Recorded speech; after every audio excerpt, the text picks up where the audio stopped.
play now. Put me in the game now. I came here to prove it, I'm ready to do it, I can't be afraid now. Put me on the stage now, I'm ready to rage now.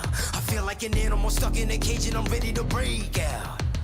My time, none of you people can tell me to stop. This time, like the last time, you better get ready to race to the top. I'm ready to do this, show you what the truth is. I step on the field, it's time to get real, I'm feeling so ruthless. My time, none of you people can tell me to stop. Lower the lights down, hand over my crown, hand over my heart. I do this for my town, I do this for my crowd. So turn me up real loud. My time, none of you people can tell me to stop. Yeah. So what are you afraid of? Those feelings are made of. Get in the game, your moment of fame, show them what you made of. It's time that we stand up, it's time that we man up. For anyone asking who is the best, we putting our hands up.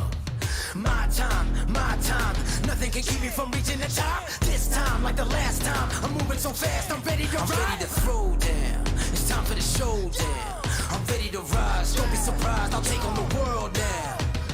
My time, none of you people can tell me to stop. Lower the lights down, hand over my crown, hand over my heart. I do this for my town, I do this for my crowd.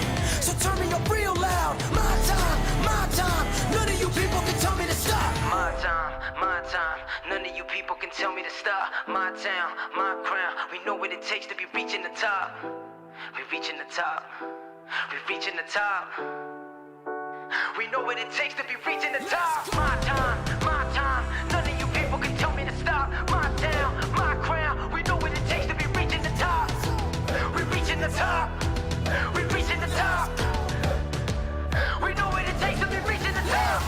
Lower the lights down, hand over my crown, hand over my heart. I do this for my town, I do this for my crowd. So turn me up real loud. My time, none of you people can tell me to stop. Turning the track up, I'm never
Hello and welcome to the Aussie Mixed and Fixed GT Championship live on Apex Racing TV and live on the iRacing Esports Network. My name is Dan Fitzpatrick, and alongside me for today's action is Daniel Leap with Scott Newton operating the cameras. We're here for round 9 of the championship. Round 9 out of 12. Daniel, we're getting into the business end of this championship, and we head to a circuit which is pretty underutilized on iRacing. It's heavily used in real life for various different motorsports. It's got a rich history, does this circuit, but on iRacing not used so much. But here we are at Sonoma today. Yeah, good evening, Sam, and to all the viewers tuning in. Great to have you back on board for our final enduro for the championship. Round 9, I should say, at Sonoma. But yeah, a circuit really doesn't get used a lot. I mean, we see a lot of driver training categories go through here, especially in a lot of open wheelers. You see IndyCar come through here along with NASCAR in a different configuration of the circuit, of course. But it provides a lot of unique challenges. You know, we saw the undulation rises from Road Atlanta last week. We've got a few of those changes here tonight, and then also throw into that some slightly bigger curbs that these guys are going to have to deal with as well. So it's going to be very, very interesting to see how they get through. Yes, a unique circuit. This should be a fantastic challenge for the drivers. One that, if anyone's been able to put in a few extra hours of practice, could yield them a good position, because I imagine that everyone's going to go into this pretty cool, I imagine. So we've got 3 more rounds of the championship to go after this one. We'll go through the championship a little bit later on, because practice is complete and we will have the formation lap coming up in a bit. But before that, we will go through the starting grid then for this race. And it's Chris Robinson on pole position, the amateur driver. Takes pole ahead of Sam Sutton, Craig Edwards in 3rd place. Then Ross Rizzo, Brinton Hobson, Nathan Huppert, championship leader in 6th. Kane Ryder in 7th. Then it's Josh Thomas, Timothy Theben and Trent Thomas. Adam Gardner and Torn Huggan are in 11th and 12th place on the grid. There's Warren Pickerick, Sean Stevens, Harrison Sellers, Steve Jansen, David Miller, Chris Keeping, first rookie driver we've seen for a little while in this top split. Matt Danson in 19th, then it's Vaughan Ryder, Darren Lobb, Martin Crisp, Mitchell Bales, and Damon Mulqueen in 24th place. Then behind that is Blake Delaney, Jesse Butler, Adrian Vlock, and Aaron Specchio, but Hender rounding out the order, and also Kester Mack as well out there as a rookie driver, although that is a race admin. Apologies, Kester. He will not be taking the start, of course. So it's a full formation lap here, and the drivers will just navigate this circuit round. But quite a unique pole sitter, I guess, we've got today. I mean, Chris Robinson, how much have we seen of him so far this season? Because that's a phenomenal lap for an amateur driver. Yeah, we haven't seen a lot of Chris throughout the course of the championship, but no, good to see him putting in a fantastic time. Great, obviously, to have a Ford up on pole. It's been a long time since we've been able to call a Ford out there, so he's found something that's really worked tonight. And obviously, he's got the pole. Probably another big standout that we're going to have to keep an eye on as well, Sam Sutton. We haven't seen him race throughout this championship. Very familiar to the viewers who follow the Australian V8 supercar community, however. So look for him to have a very solid run tonight also. But really good spread of cars right throughout the course of the field. Nice to see, you know, a few others up there other than just the BMWs taking over the first few rows, which is always nice to see.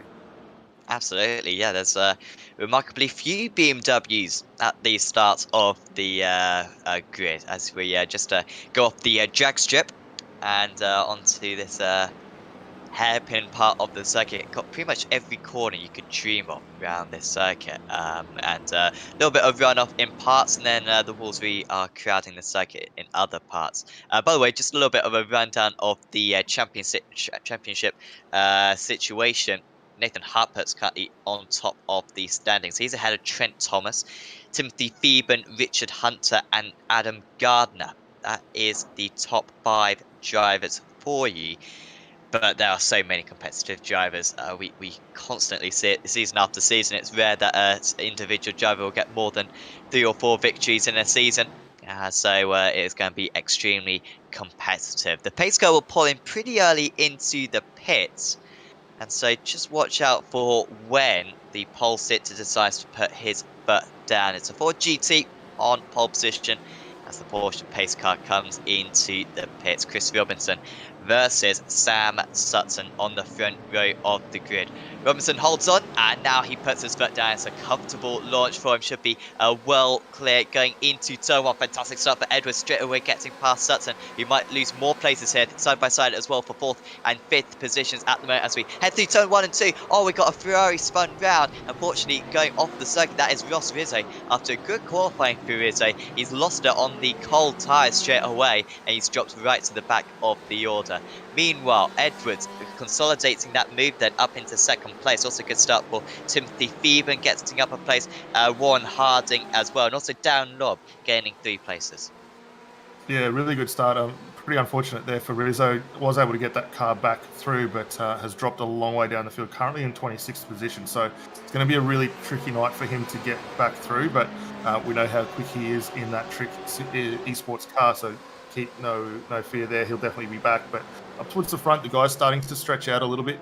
Edwards nicely up into 2nd. Sam Sutton just stalking the back of that FSR Ferrari there.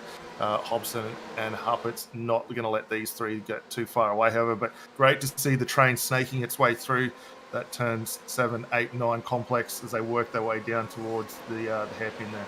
A little bit off the circuit for a couple of drivers, including Adam Gardner. He's going to lose a place right here, and there he goes down into 11th place. Oh, and he spins around as well, does Gardner. Locks the brakes, and well, that could have been worse. Could have easily been into the wall there. Adam Gardner, one of the challenges for the championship, 5th place in the championship going into this round. He needed a good round to really help his championship chances, and that is not what he needed whatsoever. Drops right to the back of the order, just as we saw Rizzo drop at this bay corner on the last lap. But that is 1 lap in the books, 19 minutes of course today. The drivers have to make 2 mandatory pit stops. One of those pit stops, they must take tyres. We're also expecting at least 1 pace car as well. If Joe has to stay back to the pits, then that will probably trigger a safety car. And so it's going to be very tricky for these drivers to decide when to come into the pits. We saw many drivers come in after 1 lap last time out at Mid-Ohio. But at the moment, seemingly no one coming in this early on in the race as the driver starts to get into a bit more of a rhythm. Yeah, I think we may potentially see a few guys well down the order that might look to play the strategy game a little bit interestingly and see whether they can definitely vault themselves up the order. But at this early point, the train, as it starts to even out, I think we're going to see a lot of these guys just continue on, try and knock in those laps, get the consistency down, and then eventually pick out their moments. Now, we've been pretty... we've been a little bit hard to try and pick when these guys are going to come in. For a lot of the regulars, we normally see those segments broken up pretty evenly throughout the course of the race. So we see a penalty for Aaron Specchio there, so drive through for him, unfortunately. But yeah, it'd be very interesting to see the way these drivers look to take it. Do they run it early on, get those stops out of the way, and run that fuel as low as possible and hope for that finishing position, or do they try and play the game a little bit better later on? We'll have to just wait and see. But Kane Ryder looking quite good at the moment. He's got Josh Thomas just behind him for Fishy Motorsports, not too far behind Trent Thomas as well for Trick Esports closes in on this little battle for 7th position. Yeah, this is tightly contested so far. Overtakes have been at a premium. So maybe those early stops would be quite useful for drivers who feel like they're a bit out of position. You can make a move perhaps coming off the drag strip here, going into the double right-hander. But you can see no one, at least in this leading train, close enough for such a move. Also, that last hairpin as well is very inviting, even though the runoff is very narrow. We've seen plenty of bump and runs in NASCAR over the years in that corner. Of course, he's in a slightly different configuration. We're using the long configuration today, which has that like little middle sector to the lap, but this part exactly the same as what we see in NASCAR, and those tyres on the inside can be very intimidating. Craig Edwards keeping Robinson very honest at the moment. Let's just see their sector times being compared, and it is very evenly matched across this entire circuit. Edwards perhaps a little bit faster on that last lap. In fact, it was Robinson who was fast on that last lap by 8/100ths of a second, but pretty much nothing in it as Edwards takes a slightly more comfortable line through turn 2. But it's ever so fun to drive this place. I mean, I was driving it in the Daytona prototype, the C7 Daytona prototype. The only person to have stepped in that car, I think, for about 5 years. But I think it was fantastic fun then with the elevation changes you get. And it's pretty fun riding on board as well. Yeah, definitely. I mean, throw that into the mix with the curbs and that, and trying to get a decent lap around here, very, very tricky. I mean, the Cup circuit, reasonably straightforward. I mean, you got a couple of left-handers throwing in, but once you go into the infield section here, where we're seeing these guys working their way through, definitely a lot more in it. And I remember some of the old NASCAR guys, watching some of the videos of the guys hustling those cars around. We're not going to see that tonight, but similar feel for that. But at the front, Edwards and Robinson starting to actually stretch a small gap now over Sam Sutton, who in turn extending his gap over Brenton Hobson as well. In that fourth position, you can see them all just firing in for the final time. But race leader doing a really, really solid job. Huppets, though, however, going to start coming under a little bit of attack. Tim Phoeben closing in for Mach 1 Esports right behind these guys in the 5th and 6th position at the moment, and just on about 2.5 seconds behind our race leader at this point. Yeah, the championship contenders, of course. And be surprised if we see Huppets going for something a bit odd. I think we saw him come in on the first lap at Mid-Ohio, went for an extreme stretch. He took tyres on the opening lap of the race. Safe to say, don't think it really worked. Was up in 4th place. I think he ended up in 7th place, and to be fair, he was pretty fortunate that that was even the case, with a couple of spins for the drivers ahead of him. So I doubt he's going to go for that stretch G again. We have had a pit stop for Ross Rizzo. He spun, of course, at the first couple of corners. That was only a 4-second pit stop, though, so probably taking a tiny little bit of fuel, and that was about it. That is his track position now. He's a long way detached from the majority of the order. Yes, catching up to Damon Mulqueen at least. That last lap, Rizzo was about 0.4 of a second faster than Mulqueen. Did a 27.99, only about 0.4 of a second slower than the race leaders as he comes up to the back of Damon. I mentioned that would be quite simple, but at least he's got one of his pit stops done, Rizzo, so we'll have to watch out for him later on. Maybe could be a driver who sneaks up into the top 10 by the end of the race. Yeah, I definitely reckon we'll see him play himself back into contention. I mean, that spin early on, not what you want to see on the opening lap there. Lucky to have been avoided by everyone as they went through. So he's in a good position here coming back through. I think we're going to see him quickly fire through Mulqueen, more than likely down at the hairpin, the pace of the Ferrari. Very, very good. At the moment, it's riding the curves quite nicely, and he's continuing to bring down that gap. Still just on 0.4 of a second, and we'll see that definitely evaporate under the braking here as we watch these guys funnel through turn 10 and head up to the hairpin turn number 11. Yeah, not quite close enough on that occasion. Just shows you how tricky it is to overtake. And a few of these braking areas are quite narrow. Very much kind of an old school circuit. This it's just very, very unique with the fact that, of course, on this part of the circuit, we've got the walls really close to the circuit. Really, no place like this. It's also one of the most active circuits, I believe, in the entire world. I think have something like 200 events going on across the year. Of course, drag racing, I think they have a rallycross circuit. They certainly do have a rallycross circuit in iRacing. I think they might have one which isn't quite the same in real life. And of course, NASCAR, various stock cars, GTs, and endurance racing as well. So he does cater a lot of stuff. Back with David Miller now. This is the tightest battle. You can see one of the few orange spots on the timing tower.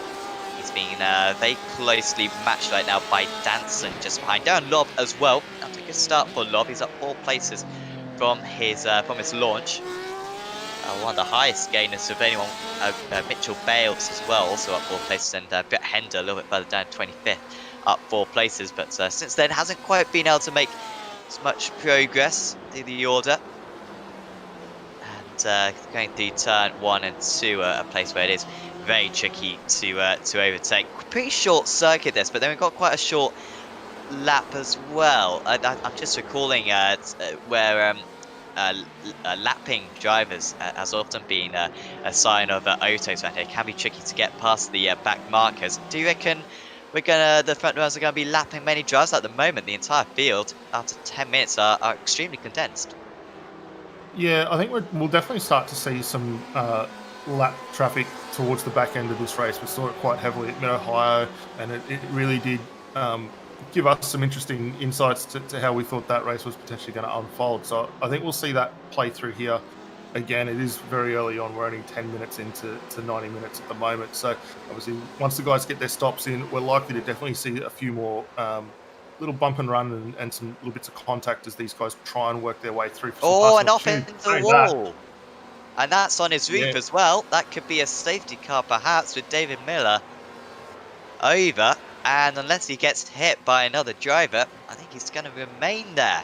David Miller hitting the wall, and we saw it in AOSC, a strange incident in the supercars. And Miller has to go back to the pits right there.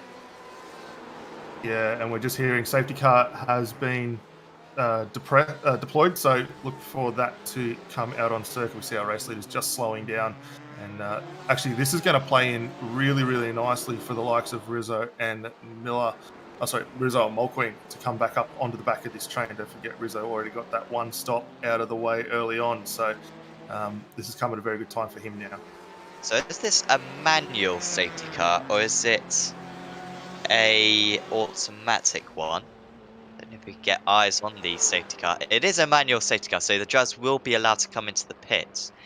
If it was a automatic one, then the drivers would have to stay out. So expect a few drivers, I think, to come into the pits. You may as well get a pit stop done whilst the safety car is out. Even though it's this early on in the race, you could probably get to the end of the race with just 2 more stops. I imagine still that car. I thought it'd take back to the pits, but still stationary there. So what do the front runners do? We saw this incident at Sebring as well, and they are going to nip on into the pits. And it's just like everyone is going to come into the pits. Be exciting pit entry as well. Hopefully someone doesn't bin it, otherwise we are going to have the pit lane completely blocked, and everyone is coming into the pits. And I think if this was round 1, I think we'd see a few stay out, as we have got one driver, Danson, staying out. He will take the lead of this race. But I think the vast majority, this point in the season, they've learned what the strategy is and how you should really come into the pits whilst you can in this situation. Yeah, and that's a very bold move there for Danson, just to try and go through. He will pick up the lead of the race. But yeah, he's obviously still going to have to come down the lane for that stop at some point. Mulqueen also in. Rizzo going to probably continue on here. I'd be very surprised if we see him try and come through a second time. Wouldn't make sense this early on to come and do that, however. But as all the rest of the cars cycle back out, everyone will get a good chance to form back up. Craig Edwards actually jumps Chris Robinson. So there's been quite a few changes gone through that pit stop early on. Robinson now down into the 4th position. Sam Sutton has also dropped a couple of spots as well. Nathan Happett's comes up to the effective 2nd place now. Yeah, so this was a replay then of Miller. This is why we've got this safety car. So on board with him with the shoulder cam. And I think he just runs well. We've seen this so many times for drivers, and picks up too much curb there, and hits the kind of gravel, whatever that stuff is, and then on his roof. Hopefully he hasn't got VR on, otherwise that'd be a little bit uncomfortable, I imagine, in the car. So Yeah, it's it as well from the external view. Yeah, it's a bit of a weird one here because he only just drops a bit of a tyre. He gets well up on that turn 8 curb, drops the tyre off, hits a bump, which fires him straight off to the turn 9 wall there, and getting the concrete barrier where he did just rotated that car over on its lid. So really unfortunate end there for him. And this was Matt Danson. He's now the race leader. Additional race leader should be added. That's how he avoided it. Pretty good avoidance there from Danson. Had to get out of the throttle a little bit. And then a straight pass goes the 731 car. So Robinson's gone from basically 1st to 3rd in that. He's been jumped by both Edwards and Huppert, who are stationary in the pits for 5 seconds less. So a little bit more fuel in the car for Robinson. Should be able to go further in this stint. However, he has lost track position. just heating up nicely. What can Matt Danson do? We've seen overtaking tricky so far in this race. Can anyone make their way past him? He could be a little bit of a cork in the bottle for this restart. You can see the field really bunching up further back. Matt Danson, though, has control of the order. And we are going to go back under racing then at Sonoma to start lap 10 of this race. Danson with a nice launch, brings himself a bit of a cushion to the drivers behind. We are back racing then in the Aussie Mixed and Fixed GT Championship, and very little change. Chris was pretty under pressure from Janssen, but it's pretty much about it as they all cycle through. Wide as well further up. Or I think maybe Sam Sutson, who I think was under pressure from Kane Ryder for a moment, but he was all right. And Danson absolutely launching it out of the blocks. And now got a 1 second gap. So great work there from Danson. Maybe his tyres didn't cool down quite so much because of the fact that he wasn't stationary. But Edwards will be looking to get past, and Huppert's looking very racy as well off the start. Yeah, really good run there. Obviously, not having to come in, take any fuel or any tyres has certainly helped him there. Be interested to see, though, what he can do to hold these preceding cars off behind him, because his best lap time at this point in time is just short of a second slower than Craig Edwards. So look for him to be reeled in pretty quickly. But as we say, catching is one thing, passing completely different operation for these guys. So we'll see how that unfolds. Steve Jansen doing a good job as we ride with him down in the 14th spot, up 2 places from where he started in the Ferrari. He's got Martin Crisp right in front of him for XRC Racing, and then Harris Sellers for Mark 1 Esports just ahead also. So good little run here. Still very early on down in that 14th position. Plenty of opportunity to go further up. Chris Keeping running very, very wide through the final corner, turn 11. He's going to come now under attack from Jesse Butler behind. We're going to have to keep out an eye. So Edwards has taken the lead off Danson, by the way. So there has been a change for the lead. Must have been down at the hairpin, I imagine, or maybe going into turn 1. Huppert's now looking like he's going to get past pretty quick as well. So it's about that fantastic launch for Danson. Hasn't quite turned out as well for him. Just ran wide. Didn't lose that amount of time, to be fair, and was pretty generous to Edwards here. Did well not to lose a place as well to Huppert, although he was pretty close to losing that place. So it's now Craig Edwards. He takes the lead of the event for the first time today. But Danson's got really good pace. I was just going to say we need to keep an eye out on Brinson Hobson and Joshua Thomas, the drivers who started in 5th and 8th in this race, because they both took tyres at their pit stop. They don't have to take tyres later on, which, by the way, take an additional 26 seconds. But now that they've taken it under safety car, they haven't lost that much time because they're able to just catch up to the back of the train still. Bad news for them, of course, is that they're now in the midst of the traffic and they're going to be losing time unless they can quickly get past some drivers. But could be dangerous. Danson, what has happened to Matt Danson? He is dropping well down and now he's cutting the course. Clearly getting spun round or something. That's going to be a huge slowdown. Might even be a stop-go for cutting that amount of circuit. Yeah, we're just going to cut back to check out what happened here. We got the run nicely through to turn 11 there. We see one of the FSR cars up the inside. Just left the door wide enough open for that car to squeak through, which was Nathan Happett's there in the BMW. Not really a lot of room there for Harpers. I don't think he really could have done much to back out of that, because so that door was just left wide enough open for him to get in there. But potentially race stewards will review that, and we could see either a drive-through or a penalty coming as a result of that one. But for Matt Danson, though, was able to recover, now down in the 11th position, so a lot of work left for him to do there. We're going to be a tricky call that, I think, for the stewards, whether or not to give Huppert's a penalty. But we'll see what decision they come up with. They'll be looking at that from plenty of different angles. Does mean that Craig Edwards has a 4-second lead out ahead in this race. On that last lap, Edwards extended his lead by just 3 seconds. There you are, just massively gaining between lap 10 and lap 11. But we should start to see this pack start to spread out a little bit. Robinson in 3rd place. He might benefit from this. Remember, running more fuel than the couple of drivers he is currently behind. And that's Kane Ryder, Sam Sutton, Timothy Fearon, Ron Pickering up 6 places, and he's got a little bit of fuel as well in that machine. Sean Stevens after a very short stop in 8th. Trent Thomas and Tom Huggan rounding out the top 10. If one remember, has pitted in this race besides Matt Danson and also David Miller. I'm saying hasn't pitted, although I think he has to go back to the pits at some point. Mitchell Bales, after a very good start for Bales, it hasn't quite gone as well for him ever since then. Start 2 places from it, starts in place of 23rd. He has just lost out to Trent Thomas there, who's of course, Josh Thomas, of course, has got those fresh tyres. Let's see if Bales is going to be able to take it now by Darren Lobb, perhaps. Yeah, Lob just falling off a little bit through the mid corner. Turn 6 is a very long radius corner, which you've got to be careful of getting the power through here.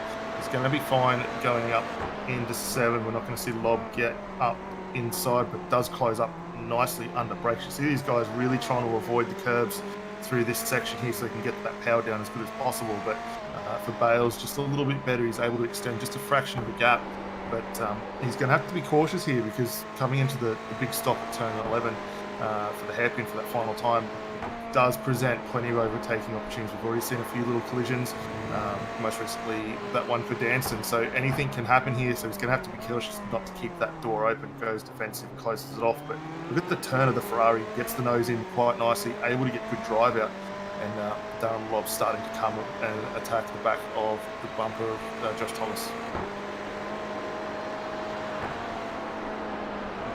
Way through past this part of the track, but yeah, he does certainly have that big advantage at the moment.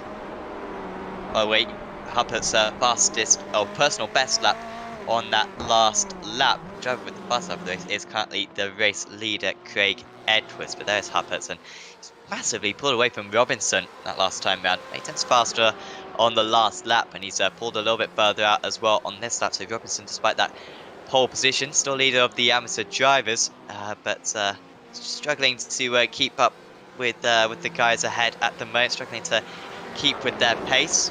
And he's got quite a few drivers as well behind with Kane Ryder, Sam Sutton, Timothy Fearon and Kate. Darren Lobb has now got past Mitchell Bales. I think that was down at the hairpin. So that was a big move for him. Yeah, we just saw an off-track excursion there for Sam Sutton as well through the turn 8-9 complex there, able to rejoin the circuit, still in 5th position, a couple of spots down from where he started, but those tyres getting quite dirty at the moment. Tim Fearon closing in, and he'll be definitely looking for an opportunity to get the BMW through, potentially Warren Pickering as well. But you see them running up through the hill turn 2. Really tricky corner to get the most out of it. You come in blind, trying to get these cars slowed and rotated, very, very tricky, but these guys pushing on quite nicely at the moment through this lap 15.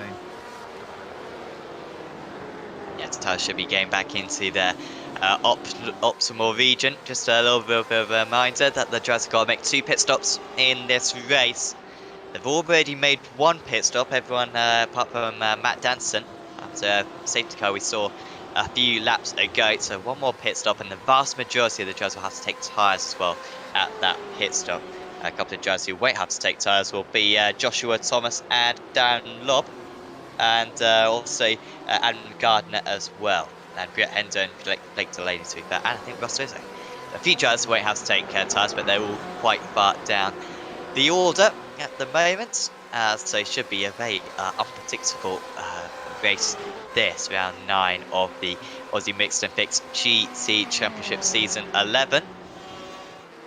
As we go back to Steve Janssen, already complimented how well he's driven so far. He's up to the back of Martin Crisp, a Joe who I saw drive last night, actually. Last night for me, at least. It was, how long ago was it? 8 hours ago?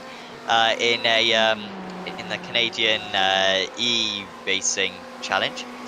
And did alright, did Crisp. Had a little bit of a lonely race, but had some good pace. And he finished about 8th place on that occasion. And he's currently driving in 13th place right now for XRC Racing.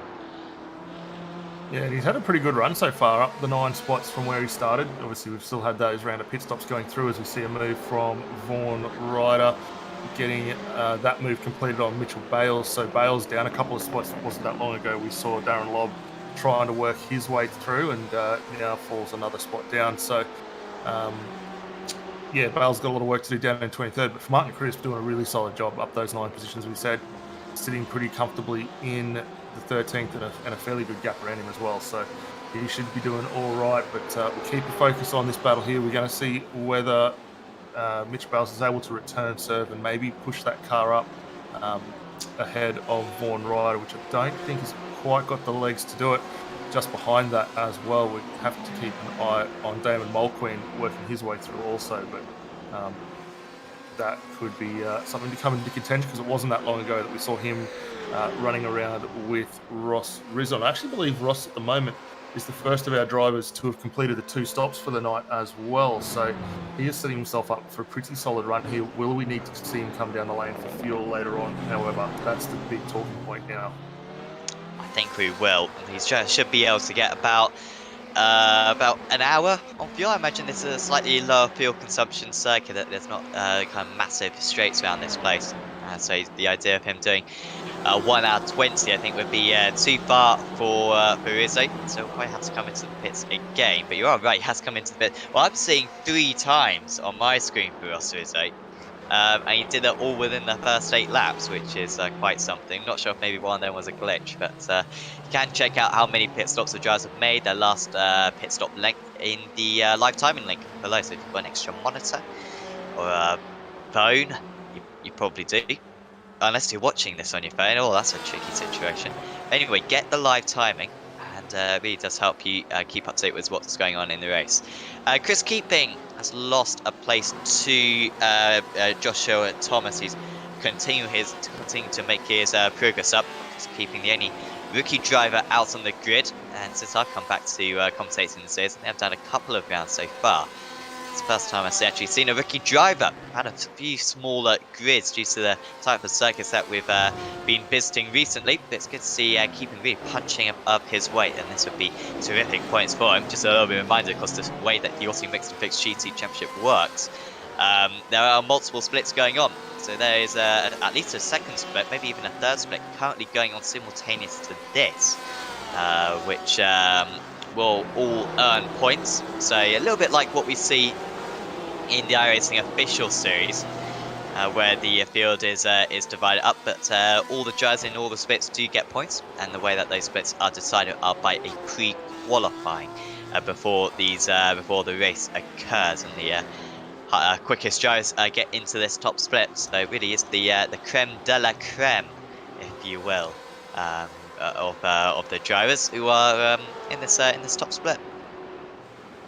Yeah, and I mean, a lot of these drivers, I mean, we've seen throughout the course of this championship, really good opportunity for the guys later on to work through and get their names up. But the guys that we see week in, week out, they are, I should say, at the top of the litter, and doing a fantastic job. I mean, they've been very quick throughout the course of the championship. Yes, we've seen a few little bobbles here and there from a few people, but they come back strong each week. They push on, and really makes the championship what it is. I mean, for a few years, or a few seasons now that we've been covering it, we've certainly seen a big step up, not only in driver standards but participation, and it's really tricky week in, week out to work out who's potentially in the running to get these ones one and done. So plenty of opportunity here, and for the young guys that would love to get into it, or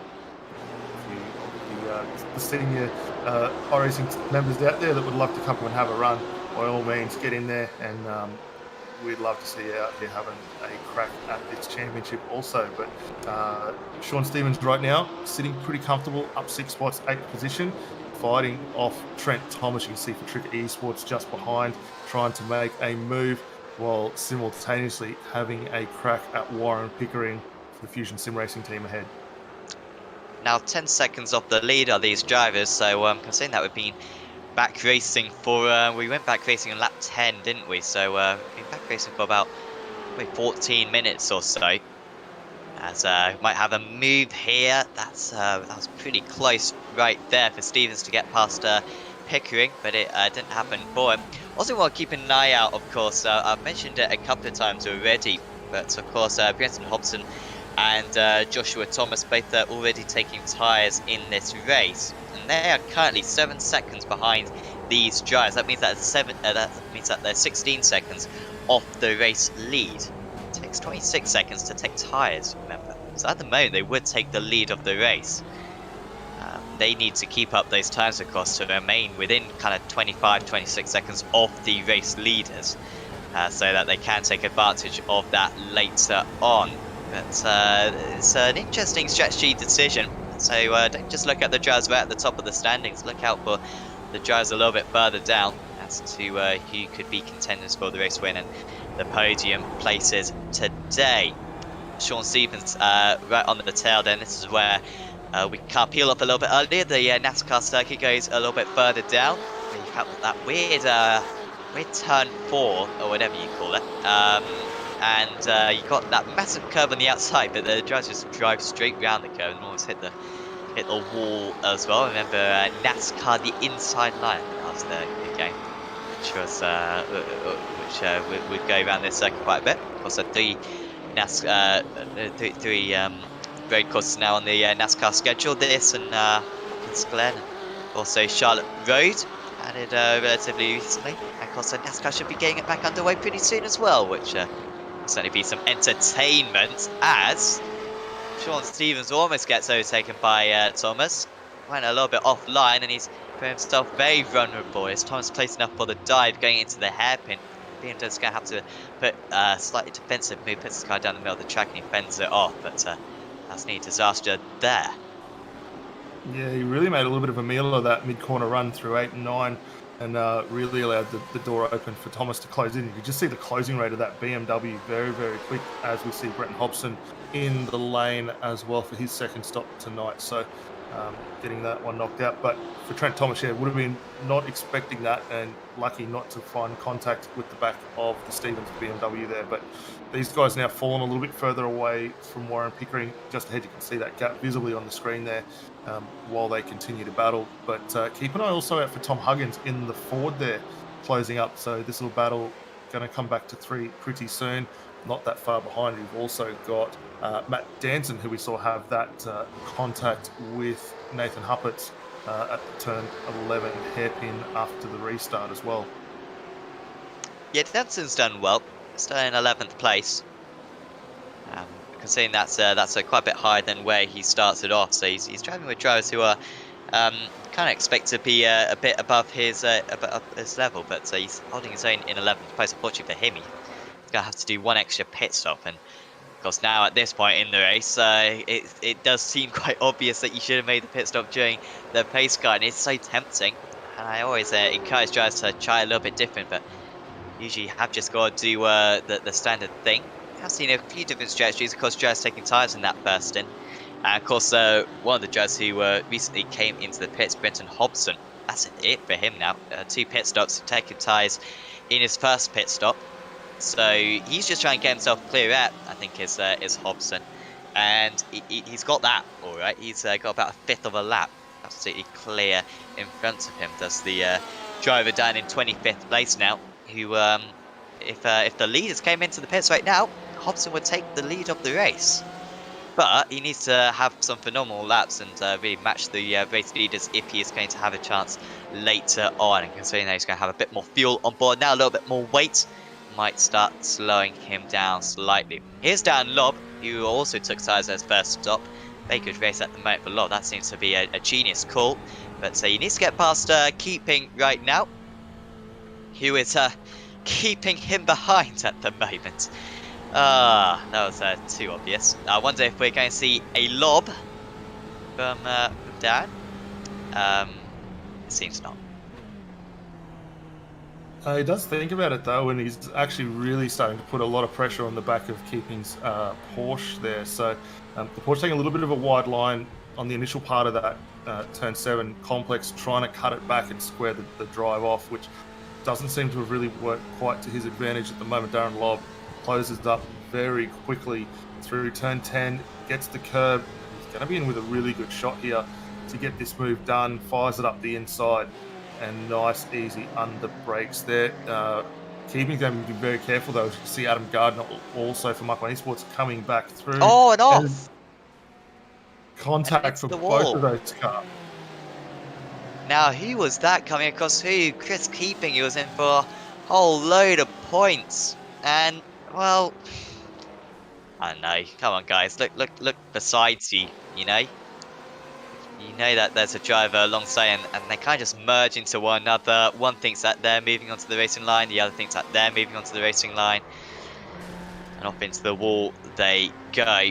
Maybe you could argue Keeping was at fault for there, but then he is just following the racing line, like I said, and that is a lot of damage. You might well see a second ace car coming up in a few moments if he cannot get that car back to the pits, which is a long way away. You can see the front runners, I imagine, coming across him pretty soon. Yeah, that was definitely a bit of a clumsy Oh, and moment off it's there for Keeping. Huppert! It's Huppert from second position. Nathan Huppert's the championship leader. Well, he got away with the contact earlier on without a penalty, and he's made a critical mistake then. And here he is. Does he just run wide at this corner? Yes, he does, and heavy into the wall. He's fortunate that the engine hasn't blown right there. And from second place, that is a massive amount of points disappearing from the 799 car. And that was almost a carbon copy of what we saw for David Miller, just the only difference being the car didn't end up on the roof. But you see, runs it just a fraction wide, catches the gravel and sand and fires it clean off into the wall there. So very fortunate to get back through. We also seeing Chris Keeping for that contact will come through for a drive-through as well. So Keeping's not going seemingly from bad to worse. Not only has he got that contact, he's now got to get that car back in the lane for another stop. Further down, Chris Robinson fighting with Steve Jansen. These two going side by side through turn 6 as well. And Robinson able to get the better of him there, as that was our replay. We cut back to the live pictures now. But Robinson struggling a little bit in the Ford. Just a little bit of a half spin, able to get back underway as well. So that was from second place after he got promoted, so he's dropped to... where's he dropped to now? He's 13th. That's how close the field is. A mistake like that drops it down to 13th place, so it's now Sam Sutton up into second place. What's the change there? Seems to be a bit of a cursed position, does that? Second place, of course, we saw earlier on as well. Matt Dunstan gets spun out from that second place, so second place to be, seemingly. And Chris Robinson pole sitter. The race was very possible for him. Perhaps Edwards had the advantage, but second place looked very strong for Robinson. He took slightly more fuel at his first stop, but has been big problems for him. Do we know if Chris Keeping got back to the track, got back to the pits? I think Chris Keeping is still out there. There he is. And to be honest, I mean, he needs to tow back to the pits. Yeah, the problem we'll get if he pulls the car out and tows now, that is his night completely done. He won't be able to restart the race from there. So he does need to try and do whatever he can to limp it home. He's got a lot of traffic coming around him. I was keeping an eye as he worked his way through turn 6 to see our leaders go past. We're now seeing the 17th, 18th position cars closing in on him now. And he's still got to, first off, get that car back, get the repairs done on it. Then he's got to come back down the lane again and make the drive-through for that contact. So he has a long way to go following that little issue for himself when he moved back across Adam Gardner's nose there. Tom Huggins, however, currently in that 8th position. Trent Thomas right in front of him. He's having a very quiet night tonight, up 4 spots from where he started. Potential for quite a few more spots to go through for him there. And the XRC racing car looking very, very good at the moment. The highest placed in that team at this point in time. Chris Robinson also in the lane for his stop. Nathan Huppert, who we saw with that big contact, also still stationary, coming up on 3 minutes following that contact. So I think we'll see Nathan Huppert's night going by the wayside here now, unfortunately. Tries to get a fast repair. Maybe he took the fast repair at the first pit stop. Remember, it's automatically ticked is the fast repair. So if he got no damage, then sometimes it will take it for you anyway. Maybe that's what happened for him at the first stop, as a mistake for Trent Thomas, and he's lost a place there to Tom Huggan. He was waiting behind, like you said, very quiet race for Huggan. But he's picked up on the mistakes from others, and that is another one from the Trick Esports driver. Bad news for Matt Danson, he can't take advantage of that. We've also seen a pit stop for Chris Robinson. He's decided to take tyres as well. Robinson coming out in a distant 25th place. He is now, Robinson, how far is he behind? So he's 24, 13, 18. He's about 35 seconds behind Brenton Hobson. He's done his pit stops as Brenton Hobson. So it's looking good for Brenton and awful now for Chris Robinson, but at least he's got some clear air. He's just going to have to put in some good laps. Car very slow on the inside of the track. It's that Chris Keeping who wants to get into the pits now. And this has all been a little bit, a little bit rookie from Keeping, who wants to get back to the pits. And obviously, yeah, you want to score points, but is it really worth it? The amount of points that he will be scoring anyway. He's already a few laps down now on the front runners.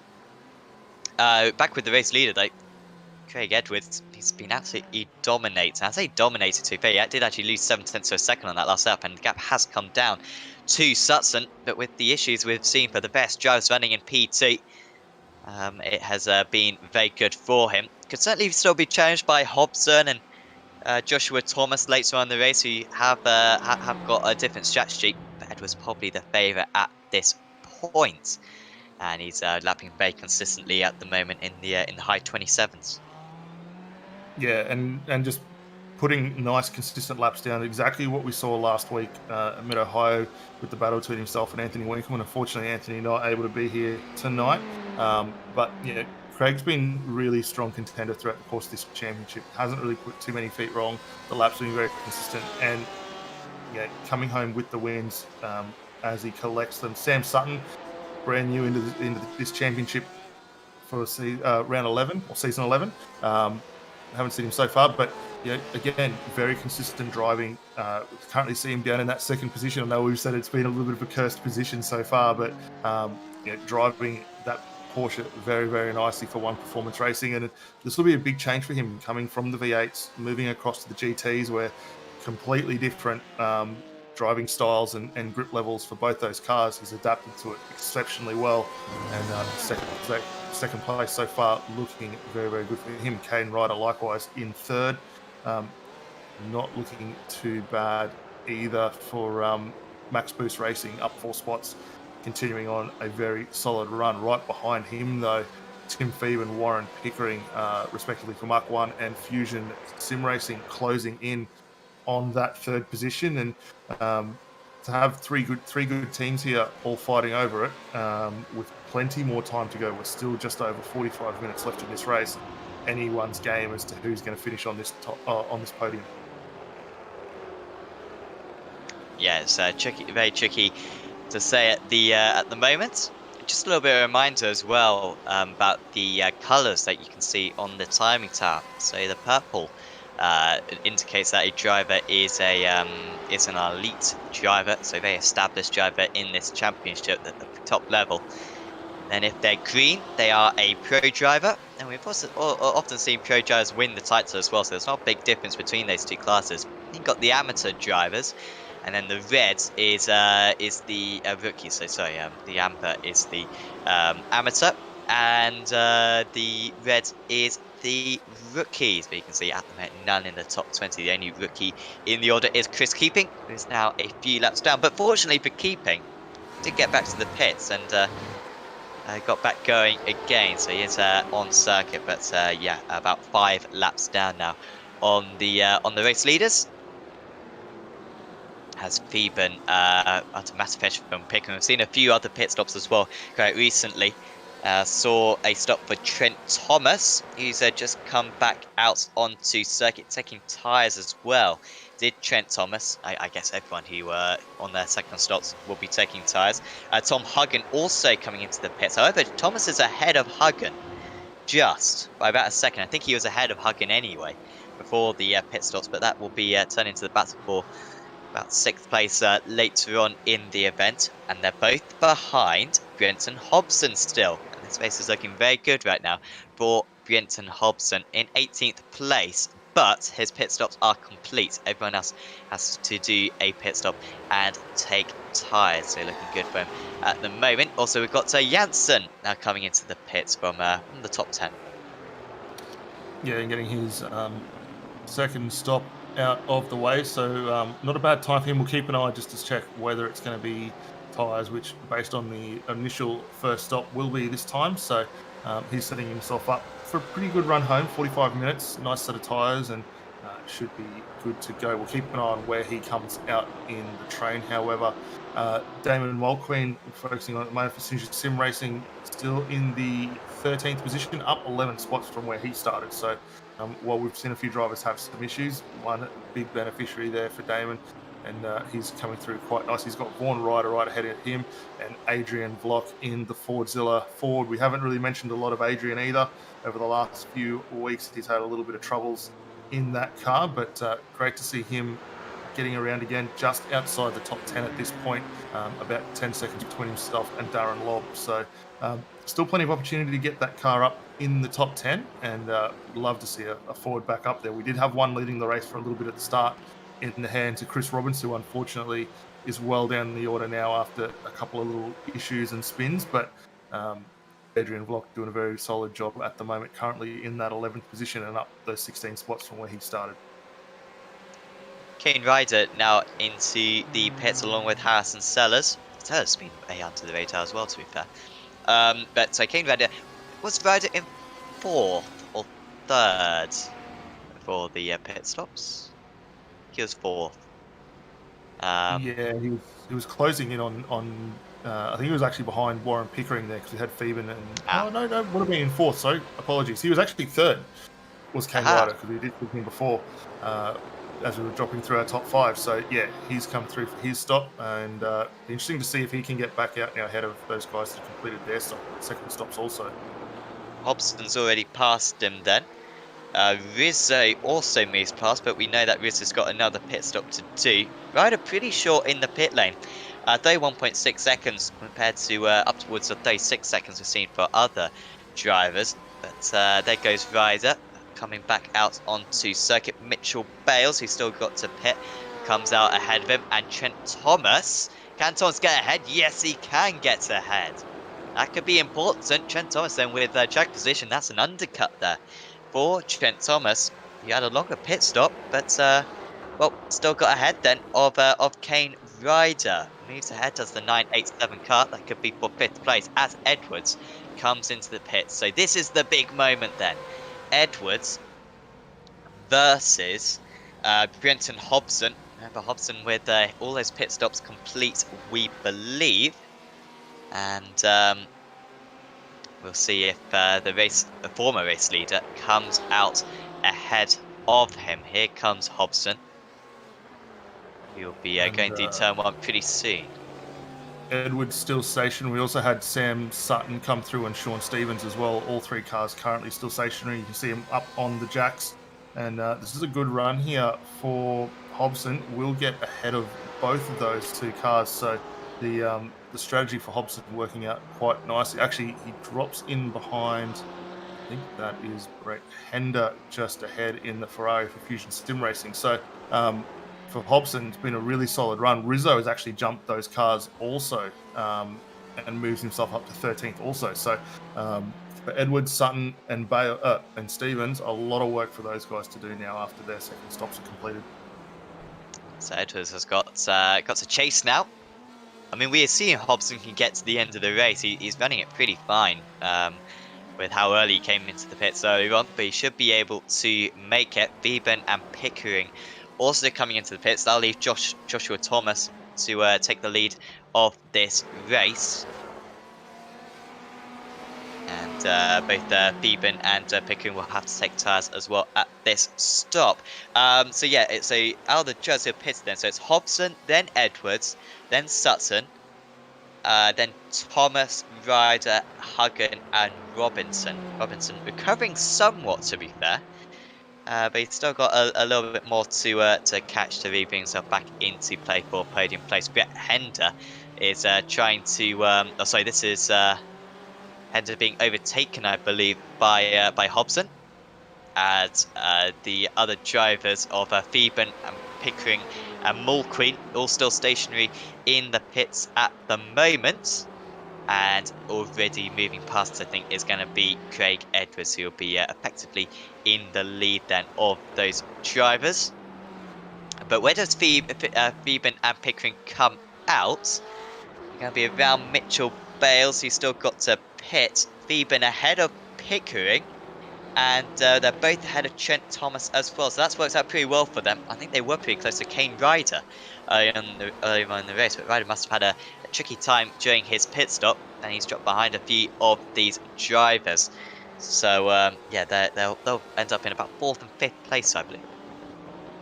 Yeah, a little bit interesting for Ryder there to see what's gone on, because he had quite a good stop. It was about 5 seconds quicker than the Trent Thomas secondary stop, but just hasn't had the consistency coming back out of the lane. So a little unfortunate for there, and he did lose those couple of spots, we say, to Phoeben and Pickering. The one I was interested to see was on the stop tree, as we brought it up before, Ross Rizzo with 4 stops already. Still sitting in that 10th position now, so he is coming through quite well, not too far off Brett Hender, about 6-second gap between himself and Hender there, but to have already completed 4 stops tonight, playing himself back in, and as we cross over now, 40 minutes still left in this one. He's looking quite nice to get up inside that top 3 at the conclusion of this race. Josh Thomas out front, leading a lap. Jesse Butler, Darren Lobb also still continuing on. Those guys yet to make their stops, currently in the current 1st, 2nd and 3rd positions, as we see these guys through shot now. Butler doing a good job in the Mark 1 Porsche. Likewise, Darren Lobb there for DPR Racing. Butler yet to change tyres, so those tyres will be getting pretty old by this point. And the tyre wear, of course, with this new tyre model, slightly more severe for these GT cars, as for all of the cars that it's been rolled up for. But the top 3 staying out once again. They may as well. They've all got good pace, actually, high 27s. That's a similar pace to what Edwards was running earlier on in the event. It's also pretty. I think it's getting darker. I don't know if we can get the time of day up and the track conditions and such. There it is. Yep, 8 o'clock in the evening. At medium high, I thought it was like 3 o'clock in the afternoon, when it turned out it was like 9 at night. So I do make these mistakes seemingly quite often. 26 degrees track temperature, so pretty cool. Will be a good pace for the drivers, down to 24 degrees air temperature as well. Doubt it will change too much towards the end of the race. Maybe we might dip as low as 23 degrees track temperature. But that should help the tyres last a little bit longer as well in this 2nd stint. So for the drivers who came in very early for their 2nd stop, should help them out quite a bit, I imagine. Yeah, definitely. I mean, and the track's only going to get a little bit cooler as we continue to see the light fade for the remaining time in this one. As we see, Ryder actually set a purple lap there at 1:26.6. That's a great time for him down in that 17th spot. So the time is going to continue to keep falling as we see those conditions come up to everyone's liking. Blake Delaney. Just see a rotation through 7A. Lucky not to get cleaned up by, I think that was Adam Gardner going through behind him, as we get to a replay here. It was under the brakes, so very tricky spot to do it. You've got a big double apex right-handed that these guys are trying to work their way through. Initially runs a little wide, loses the rear. See the Porsche there, Gardner, come through and exit stage right to get out of the way and not get collected. So smart awareness from him there. Maybe that is the tyres just expiring. Remarkable lack of grip seemingly as he turned into that corner. The rear end losing traction very easily right there. So massive shame for him. And of course it was working pretty well as well for Delaney. Already taking tyres, was going to have a short 2nd stop. It's maybe going to be able to bring himself back into play for a top 10, but those setbacks really going to affect you.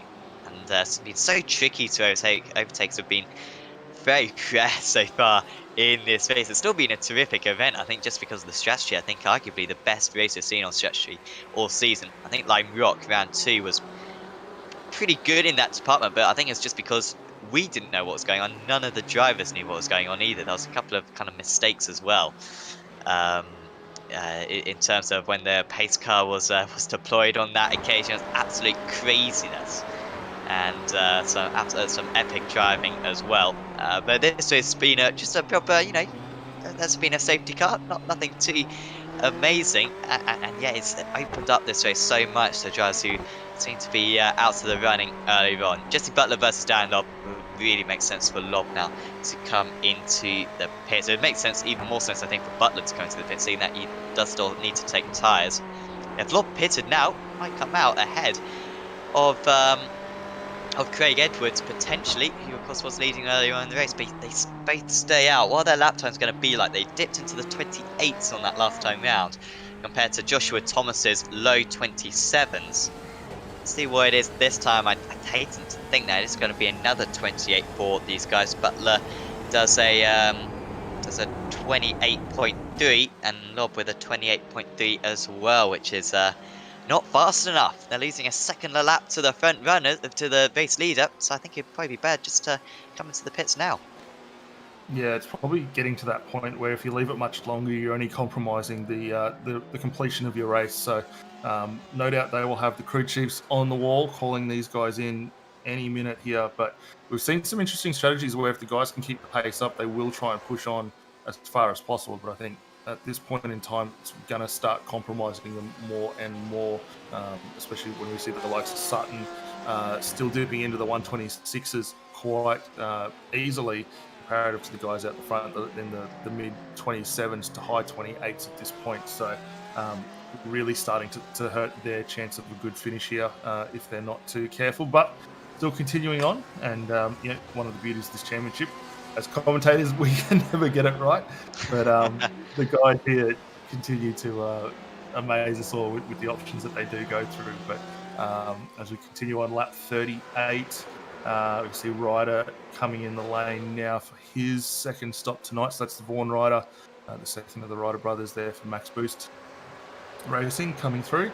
And keep an eye here, Mitch Bales working on closing up to the other Ryder brother of Kane there. Runs very wide through that final complex turn 10. Not going to get a move done here at 11. Actually grabs a brake, which is weird to see the outside brake snagging there on the run through turn 11.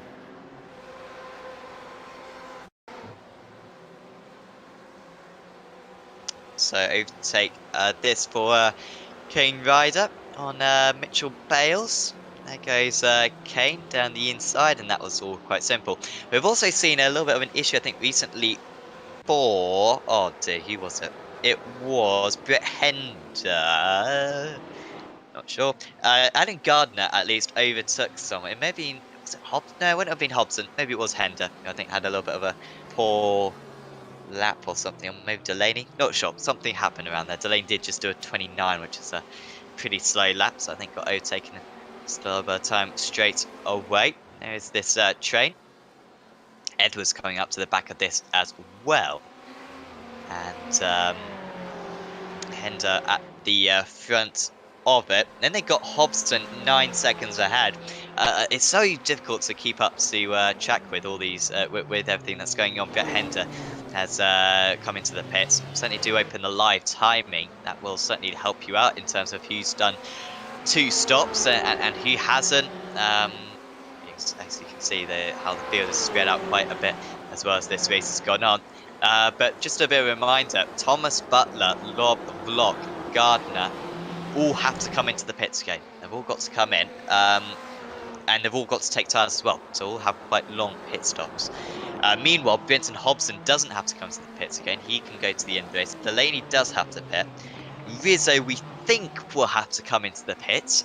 But if he fuel saves massively, he might be able to get to the end. It's a little bit tricky to say that one. And then Craig Edwards, Sam Sutton, Timothy Beeben, Warren Pickering, Trent Thomas and Kane Ryder have all come into the pits already. And you can find all that information on the live timing link in the description below, provided by SDK Gaming.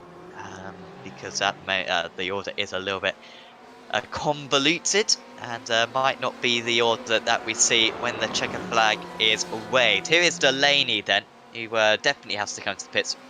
We say just behind, and Edwards cannot lose time behind these drivers. He'll be praying that Delaney comes into the pits right now so that he doesn't get held up behind him.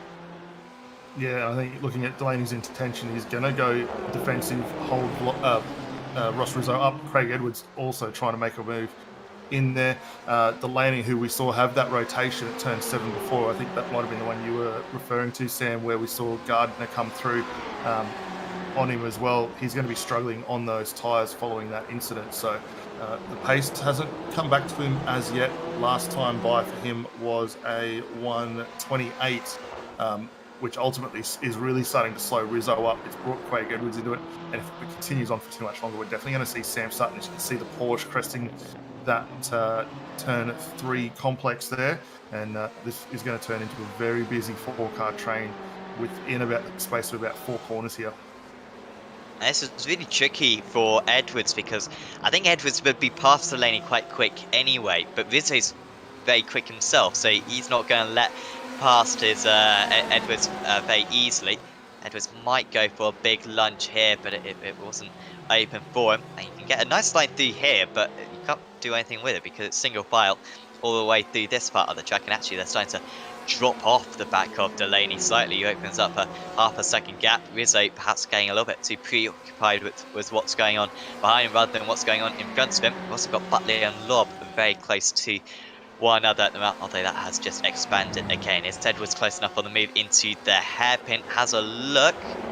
Ooh, well, it was almost there. I think if the entry to that corner was a bit wider, I think he would have gone for it. But just such high risks for a driver who is contending for the championship, contending for this race win as well.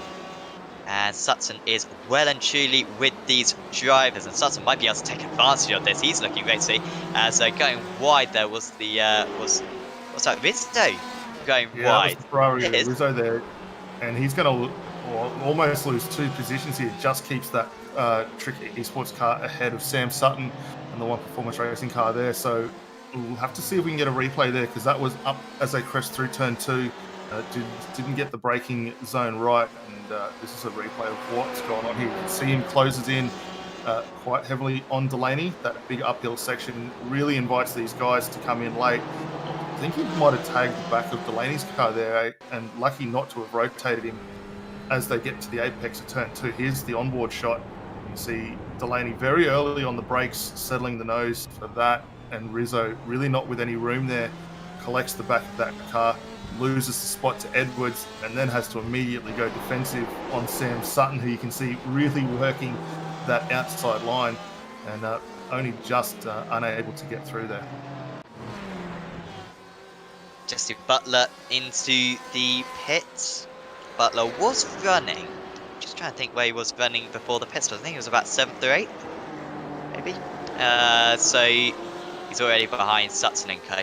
Will have fresh tyres though, will Butler, towards the end of this race. He will be around, well, he's going to be behind Kane Ryder. Might be around Mitchell Bales, who's still got to come into the pits, does Bales. Butler's still stationary though, up to 38 seconds, which is a longer pit stop than we've seen for others. He'll drop behind Robinson because of that, and Hagen and Stevens. And maybe even Steve Janssen as well. Yep, Janssen gets ahead of him. Matt Danson will be next, although Danson also yet to come in for his second stop, apparently.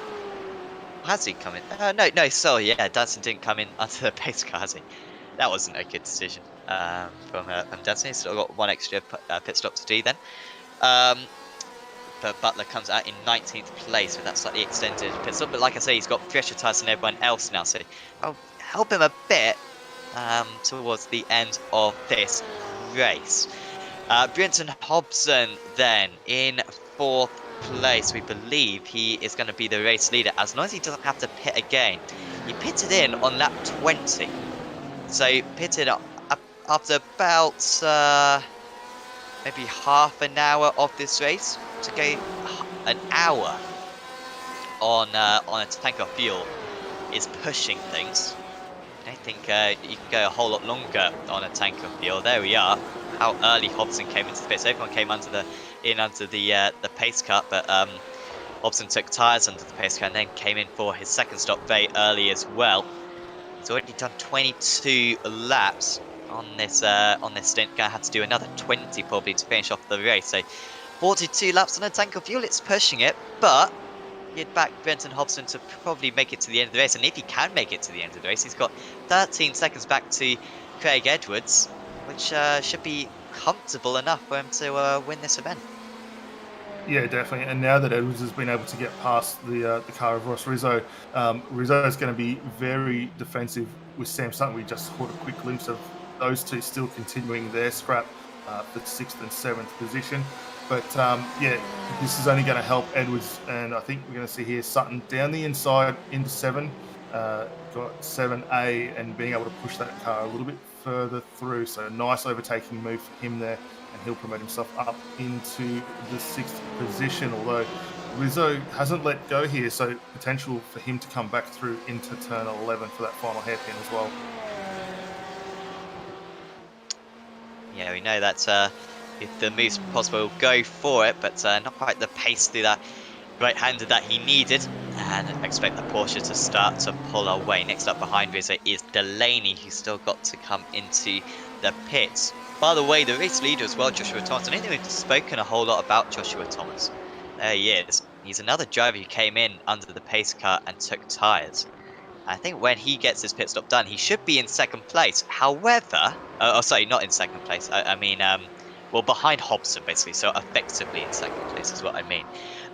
However, for Thomas, his lap times have been very good on recently. He's been doing mid-27s, 27.6 on that last lap compared to Brenton Hobson, 27.5 so Hobson did up his pace on that last time.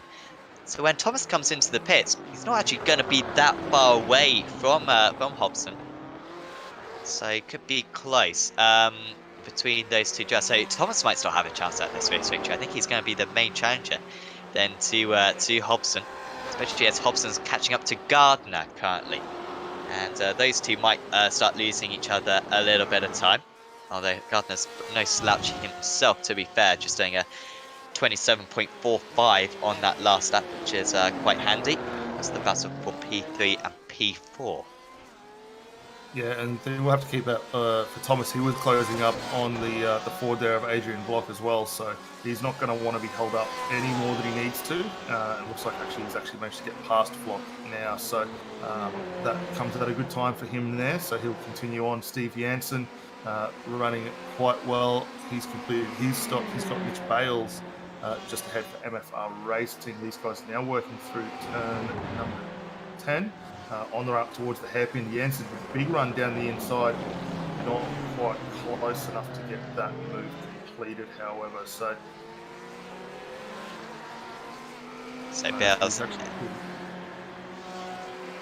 Bell's coming into the pits on that occasion. Unique pit entry. I always like a unique pit entry. Herman Tilke has become a bit of a master of unique / awful pit entries.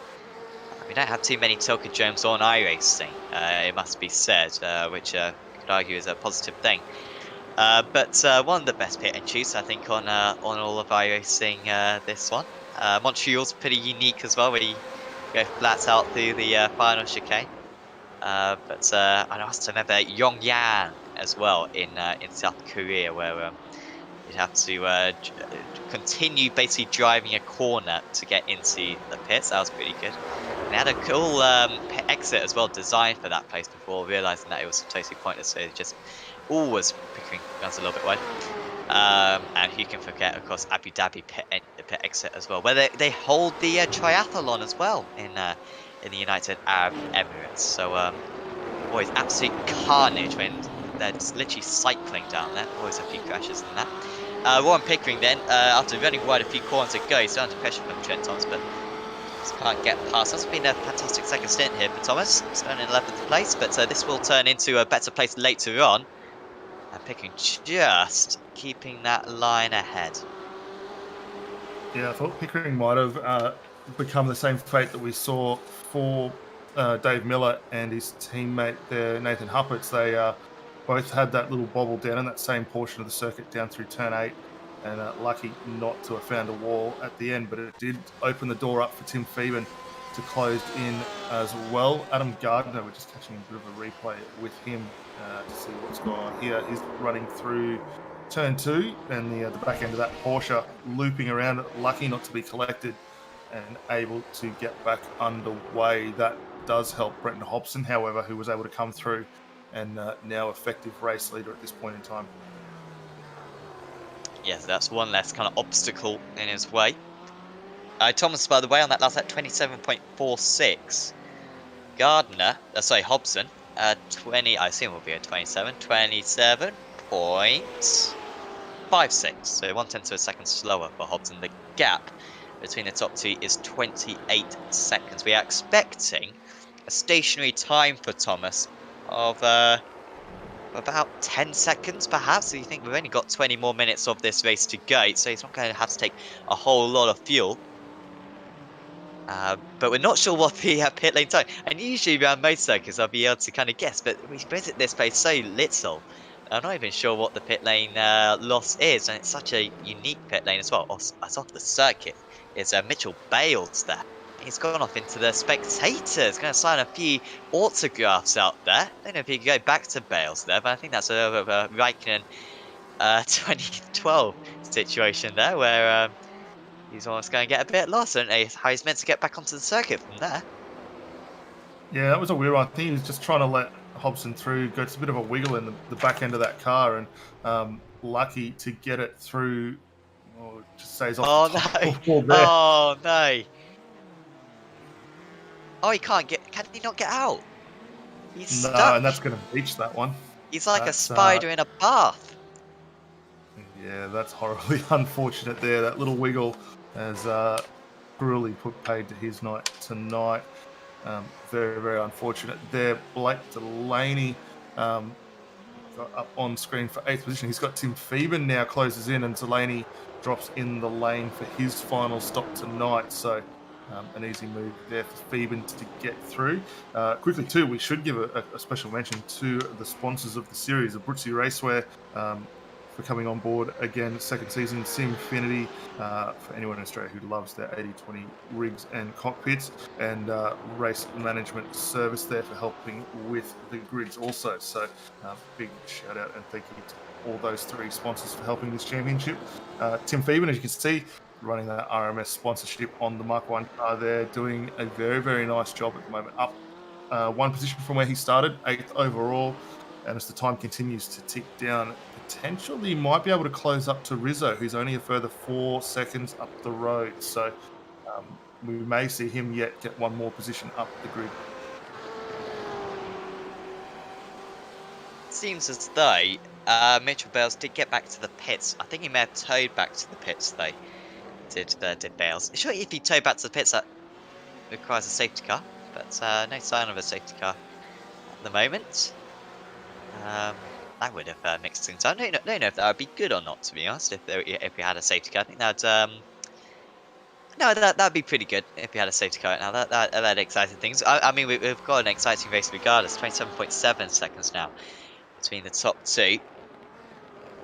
Dan Lobb as well will have to take a short pit stop to finish the race. Lobb might finish up in the top. I can see him beating Rizzo perhaps. Maybe we'll come out in about 7th place. Will Dan Lobb, which would be an awesome finish for him, considering they signed in 21st. Did the South African. Well, he's definitely got the opportunity because, I mean, at this point in time, Rizzo 44 seconds away from the race lead and actually seemingly losing a little bit more time now that Sam Sutton has managed to get through on him also. So potential there, we could see Lobb get up.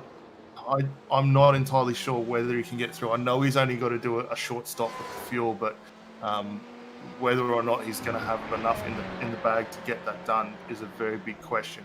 15 or just over 15 minutes still on the clock here. He's going to have to think about that pretty soon, though. Who was that, sorry? Darren Lobb coming through for his final stop tonight. Yeah, it's kind of tricky to say. Yeah, when you want, I guess you want to drain the tank, don't you?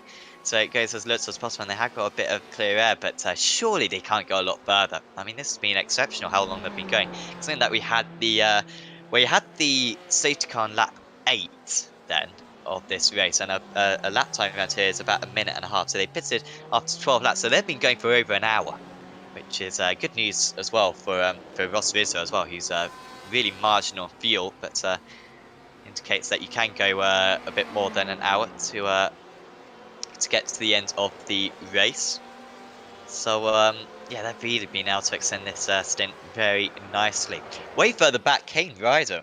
I don't know why Kane Ryder's so far down, to be honest. He's actually made 3 pit stops, this rider. He pitted only a few laps ago. So he's in 22nd place, and he's trying to get past Martin Crisp at the moment. Ryder, he started up in 7th place and was in that leading battle, wasn't he? I think he was as high as 5th place at one point. Maybe, dare I say, I think it maybe been in the top 3 at one point. But those 3 stops, it's made an awful race for him. Yeah, they've definitely hurt him from where he's been early on in the race. Because I mean, he, as you say, he was very, very good early on. Struggling a little bit at the moment. He's got Martin Crisp for XRC Racing just ahead, and you know how tough a competitor Martin Crisp is to get through. So just seemingly struggling a little bit there. But all in all, I mean, it's a weird one for him in why he has dropped as far back as he has, because that Max Boost racing car had shown some very kind of speed earlier on in the race. Adam Gardner now in the lane for his final stop tonight, so we'll keep an eye to see where he files back out as we see on Q. Kane Ryder getting the move completed there on Martin Crisp through that 7A complex. Gardner briefly going to the top of the stands. I think his pit stop. I wonder if we could go to live pictures of Gardner, although actually no, he has just exited the pit. I think his pit stop was like right on this. Yeah, I think it was right on the start-finish line, which causes some issues when they stop. And I think iRacing thinks that they're completing 1 extra lap than they have done. That's something that I've noticed recently. So coming out of the pits, then Gardner, he's just ahead of Matt Danson, who's still got to pit as well, does Danson. So he's ahead of Jesse Butler then. Is Gardner, but he is behind Steve Janssen. Is Gardner, so 6 seconds to catch up for Gardner. That might be possible with the laps we've got remaining. Thomas into the pit. So this is the big deciding point then. Thomas versus Hobson. We expect Joshua Thomas to be ahead of Edwards still. But it's going to be pretty marginal between him and Hobson. How long is he going to be stationary? 10 seconds for Thompson, and I think this might be enough. Here he comes. Coming out of the pit exit line. I don't think it's going to be enough. Hobson stays in the lead then, but it was pretty close. And Thomas now 2 seconds behind. And we've got a race on our hands to the end of the event. Hobson may have to save fuel as well with how early he came into the pits as well earlier on. So 12 minutes then for Thomas to close in that gap. Yeah, and Hobson is going to be counting down the time on the tree, just under 12 and a half minutes still here to go, which is going to leave them probably about 8 to 9 laps with the pace that we're seeing in these cars at the moment. So he's going to have to be very cautious to make sure that he's got enough in the tank to bring that one home. But at this point in time, Josh Thomas potentially is in the catbird position here. He's got the fuel on board. He can make it home. No questions about it, and he is going to be hard charging to close up to Hobson. The pace for the Fisher Motorsports car has been very, very consistent as Darren Lobb fires through for his final stop, nearly collects that wall. That was a very scary moment for him there, and he'll complete his final stop. But yeah, Josh Thomas doing a great job, and here's that onboard look for Darren Lobb into the lane here, and this is a bit of a sketchy entry. Locking up the tyres. Oh, yeah, pretty close. Yeah, it looked like he got a little bit of a lock-up getting over those little bumps on the way through there, and did unsettle that car a little bit. Lobb still in the lane. Rizzo will jump ahead of him. So Lob going to rejoin down in the 7th position there. He's ahead of Pickering though. 7th place for Darren Lobb. And Rizzo might yet have to pit. He's a very marginal fuel is Rizzo. What's Rizzo's pace actually? 28.2. That's pretty slow. We'll keep an eye on if he can't get back into the 27s at some point. Otherwise, he might be in trouble on fuel. But still occupying that 5th place after dropping right to the back at the start of the race. Yeah, Beeben and Lob then in 6th and 7th. I doubt Lob's going to be able to attack Beeben. I mean, he's got older tyres, I think, than Beeben, so I don't see how he's going to be any faster. But they are catching up to Ross Rizzo. That could be good with also Pickering and Thomas perhaps getting in that battle as well by the end of the race. Trent Thomas, by the way, with his fastest up of the race that last time round. So, the order that you've got on your screens is pretty much the order that reflects this race. Matt Danson in 15th place, the only driver yet to come in for his 2nd stop. There we are. So he'll drop outside the top 20 when that occurs. But apart from that, that's a very accurate timing tower of what the situation in the race is currently. Hobson with a 3-second lead at the moment. That last lap was quite a bit faster than Joshua Thomas, who perhaps is just trying to warm up those tyres once again, but did lose 0.7 of a second. Craig Edwards, faster than the pair, then took 1.2 seconds out of Thomas on that last tour. If he keeps that up, he might be able to catch up by the end of the race. We're now on board with Vaughan Ryder, looking back at David. No, who is that behind me? Oh, that's the race leader. Apologies. Yep, he very easy. He makes his way past the 338. Yeah, and just behind there as well, you can see Thomas. So a little bit of a light flash for these guys working their way through. Won't be too much of an issue there. You can just see in the back of shot, we've also got Craig Edwards and Sam Sutton going through that picture as well. So a top 4 reasonably close together on track, and well, only handful of seconds apart at this point in time, and if anyone makes a little slip up as we continue to count down the clock here, they have a very real chance of losing a few more spots. And I did see a slow car, I think it might have been Matt Danson, just dropping a spot as well through turn 6, so a little unfortunate for him there, but getting it back underway. Harrison Sellers in the Porsche, or in the BMW, sorry, working his way through, closing up on his teammate, Jesse Butler, and just ahead of them, the BMW there, Matt Danson, who has now completed his final stop only a few laps ago. These guys are fighting over the 14th position, with the clock continuing to count down, and a very wide run there for Danson. He slots in the middle. Then remember, Danson still got to come into the pits, so this is pretty irrelevant anyway for these guys. Danson might try to come back. They're going into turn 2. That BMW is wide, so when you're defending, it's a nice luxury to have. But when you are trying to attack, not quite as good. Sellers, who was up in the top 10 before his pit stop, but I'm not sure if he had the best strategy. In the end, the best strategy seemingly was to take tyres under the pace cut, take tyres early on, and then take a short fuel stop later on in the race. But hindsight's a wonderful thing, and it can change so easily in these Aussie mixed and fixed races. Certainly been one of the best races, I think, of the season today. Been loads of overtakes, but strategy has been absolutely fascinating. We've still got a little while to go yet as well. Danson, I wouldn't be surprised if he does Vettel, or I'm sure there's loads of other examples where he comes into the pits on the penultimate lap of the race. Taking a little steering lock right there is Danson. Gonna make those tyres ache quite a bit. Almost at 90 degrees the steering angle there.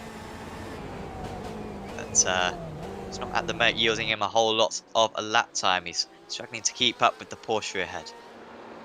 Yeah, it's really interesting looking at the lines that different drivers are taking around this circuit. It really opens itself up to about 2 or 3 different opportunities.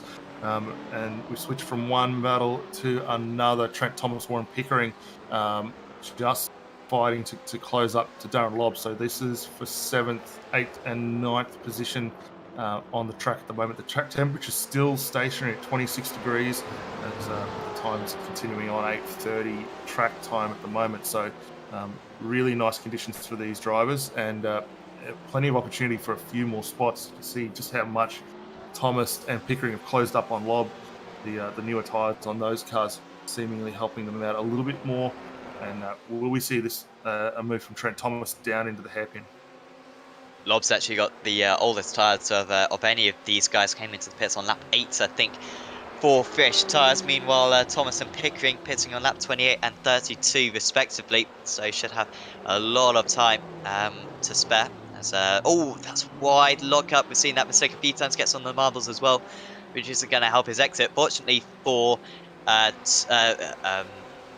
Thomas, he has got the apologies. Fortunately for Lobb, he has got the inside line for turn 1, and he's hanging on. This battle really could go either way because mistakes have been the main source of changing of position so far. We've seen pretty much no moves into this right hand, big slide, and that's going to heat up the tyres. Well, contact between the two of them, and this could be a bit of a bump and run. Going to be on the outside, not flat out, I believe, through in these cars, and then we'll head down the hill. The outside line could work out for him, but he backs out a bit, and now Thomas is going to be under pressure himself from Warren Pickering, who just nips his car down the inside. There's almost contact between the two of them, but despite the fact that they're battling, they're still so much faster right now than Darren Lobb ahead, and somehow no changes of position so far on this lap between these three drivers. We've also got closing up as well just ahead, Rizzo and Beeben, but I think this one is probably going to be a more imminent overtake. Also got Thomas being caught rapidly by Edwards, who is flying in these closing stages, lapping 7/10 of a second a lap faster than the top two drivers. It is down to 2 seconds, but I think I'm going to have to go back to Lobb pretty soon, because Thomas is back within a couple of tenths of a second of him, going through the hairpin.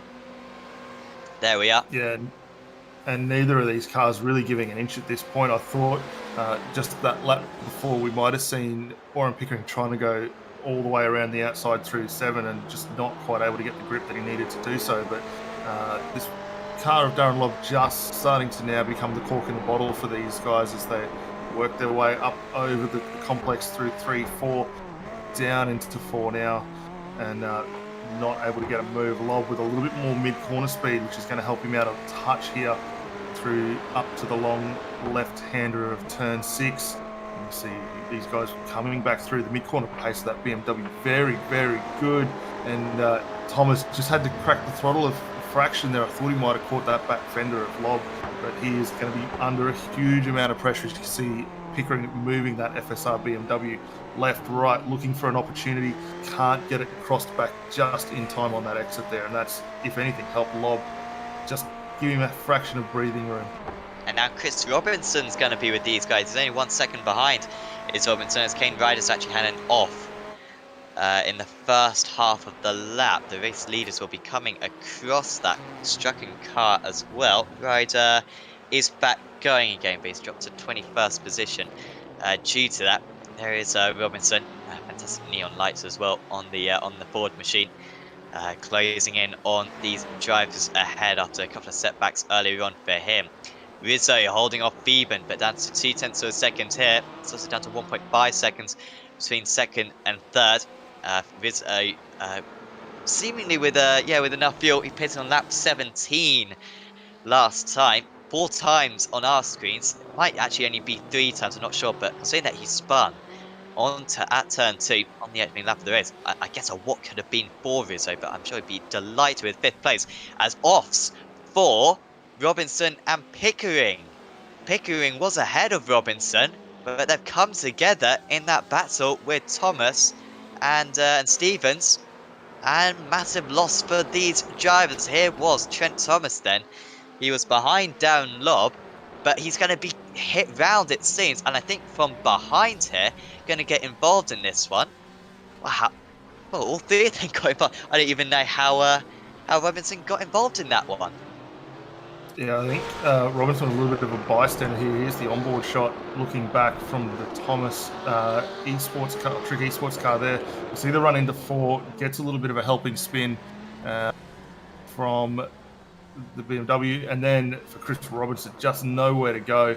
Runs the car very, very wide, gets it back off the dirt, but also loses a spot there to Tom Huggins, who was a big beneficiary out of all that. This is the run from Chris Robinson's onboard shot. See that little bit of contact, the check up there from the BMW, and just left Robson with absolutely nowhere to go. Very innocent bystander there. So yeah, Huggin moves up into 8th place and top of the amateur drivers as well. So that's turned out very well for him. Now, is this going to be the last lap of the race? We've got 30 seconds remaining. I think this is going to be the last lap of the race. It's going to be pretty close. And iRacing do something out a little bit of a margin for error. But no, this is going to be it, I think. 20 seconds remaining for Brenton Hobson, and he'll be delighted that this is going to be the last lap of the race. Well, I think Joshua Thomas will be even more delighted because it's ever so close for second and third. He might have a last corner move, but here comes Hobson. He started in 8th place for this event, but he got the perfect strategy. He made the pit stops when he needed to, and Brenton Hobson is going to win at Sonoma. Round 9 of the championship goes his way. Sutton has got both Thomas and Edwards at the finish, but who is going to get second place? It is Sutton by 14 100ths of a second, and Edwards finishes in 4th place. It was the last moment lunge for him. I heard contact between the drivers who did occupy 2nd and 3rd. And I wonder if there'll be a bit of stewards' inquiries as well late on, as Edwards, who was leading the race so comfortably at 1 point but was on the wrong strategy, finishes in that place. Huggan wins out of the amateur drivers. Robinson ends up in the top 10. And we've still got a few more battles as well to decide. Kane Ryder, who recently had a spin, is he going to go for a last lap lunge as well into the hairpin on this final lap? He's got Martin Crisp just in front of him. I think he's already made this move as well earlier on. Has Ryder.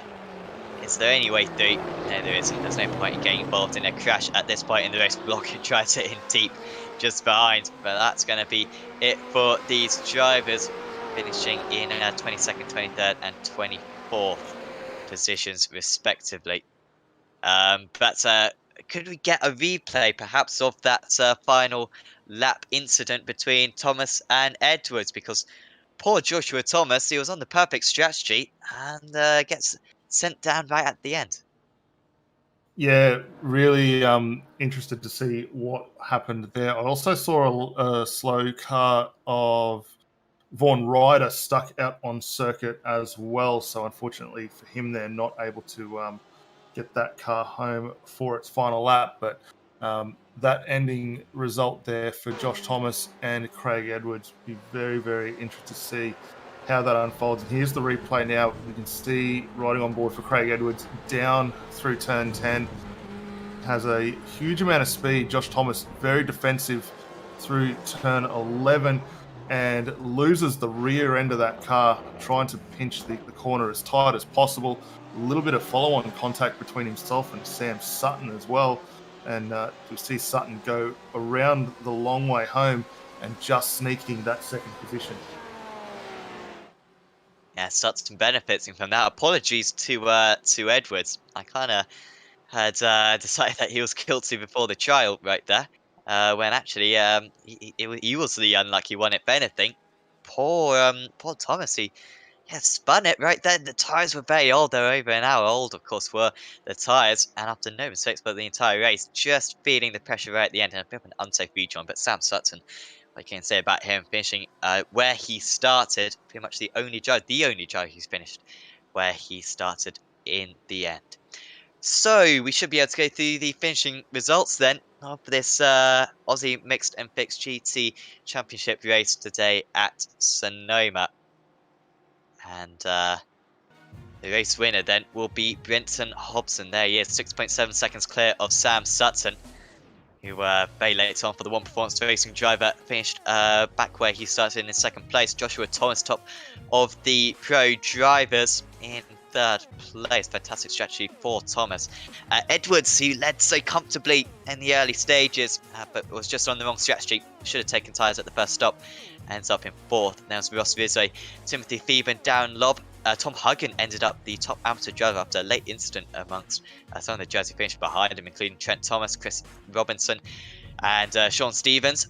Steve Jansen was in 12th place. Then was Jesse Butler, and then a load of pro drivers. Harrison Sellers, Warren Pickering, who finished much lower down than he was running. So too did Adam Gardner. Matt Danson was in 17th. Then Damon Mulqueen, Blake Delaney, Brett Hender, Martin Crisp, Kane Ryder, Adrian Vlock. 1 lap down was Vaughan Ryder. 2 laps down was David Miller. Chris Keeping, after absolutely almost stationary out on circuit for about 10 minutes, just trying to get the car back to the pits. Ended up in 26th place of the rookie driver. Mitchell Bales was 15 laps down. Nathan Hupperts, I mean, what could have been for him? You think he was running higher than Sutton at one point in second place, but a completely self-spin made him crash into the wall and finish pretty much last of the standings. Aaron Specchier as well there in 29th place. So we've got plenty to talk about in the interviews coming up.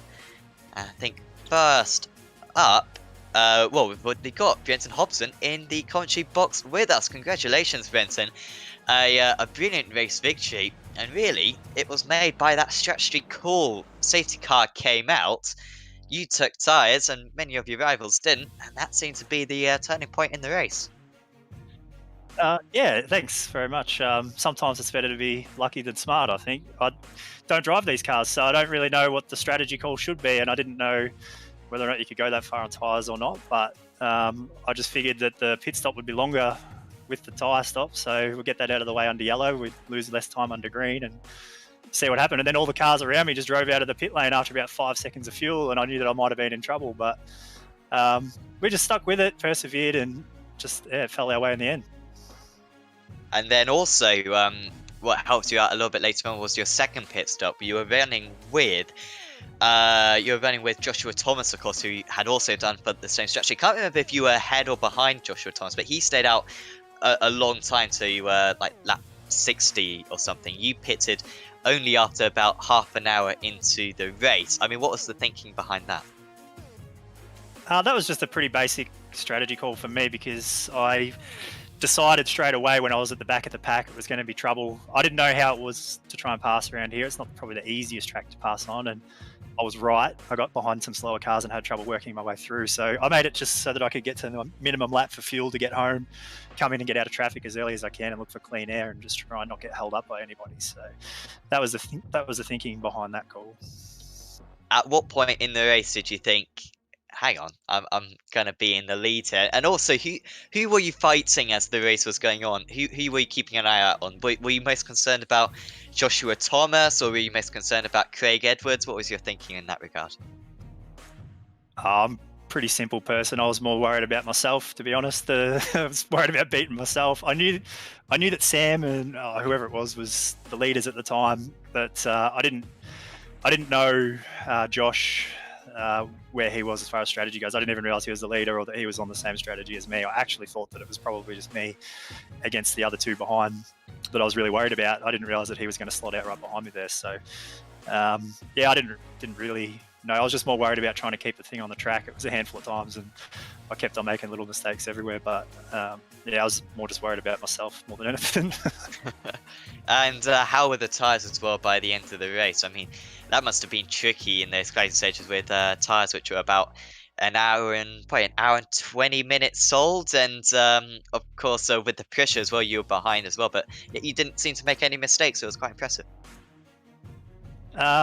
I definitely made lots of mistakes, but I only made lots of little ones. I didn't make any big ones. I mean, I came very close. The car was quite hard to drive towards the end, and again, that's my inexperience. I had no idea whether or not you could even do that in these cars, whether or not you could go an hour and 20 minutes on a set of tyres. I didn't really know, so I wasn't sure what to expect, but I was chasing a Delta. The car Obviously got quicker with the cooler track towards the end. So I was sort of managing to stay at times within a couple of tenths of my best lap of the race, even in the last 15 minutes. So I was just chasing the time and trying to hit it every lap. And it was a little bit sporadic within sort of half a second every lap, but I was just trying to hit my marks, not make any mistakes. That's all I could do.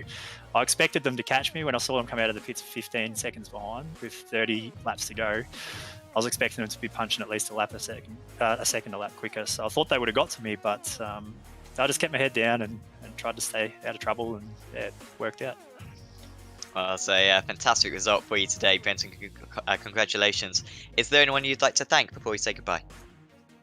Oh, of course. Obviously, want to thank the guys in the team. Damon had a run with us tonight. Normally, we've got Aiden and Braden as well.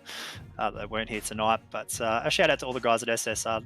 Great bunch of guys, and we all have a lot of fun with it, and that's what it's all about for us. So, shout out to them and the sponsors on the cars as well. JK Signs, Smith and Sons DGD Custom, DM Symptography, Speedway Shop, and any others that I've missed. I mean, that's what makes the wheels go round at the end of the day. Obviously, thanks to the guys that run the series as well. I don't run this very often, but I like to jump in when I don't have anything on a Sunday night for something a bit different. Mixes things up for me, and it's a really fun series. They do a great job, and of course to you guys as well for the work that you put in on the broadcast. Awesome. Well, thank you very much, Brenton, and well done on today's win, and hope to see you back next week. Thanks very much. Brenton Hobson there for Synergy. Oh, that's a big. Daniel, who have we got next? Well, up next, we'll bring up Sam Sutton, our race 2, second place tonight finisher. Sam, mate, fantastic run out there for yourself. I think we worked out you are the only driver to finish in your respective starting position tonight. First time we've seen you out in the championship. First off, how was it? And are we likely to see you back for a few more to finish out the season? Yeah, it's kind of good to get away from the car I normally drive in the supercar and have a fang in a GTE. Nice that it's fixed setups. I didn't have to do too much prep, really. Sort of kind of rocked up and raced tonight. Pending doesn't clash with Scops too much. I'll be back for more. I kind of enjoy these cars, and tonight was a good sort of toes in the water experience. I'm happy to get back to where I started, thanks to a bit of unfortunate at the end there between Josh Craig.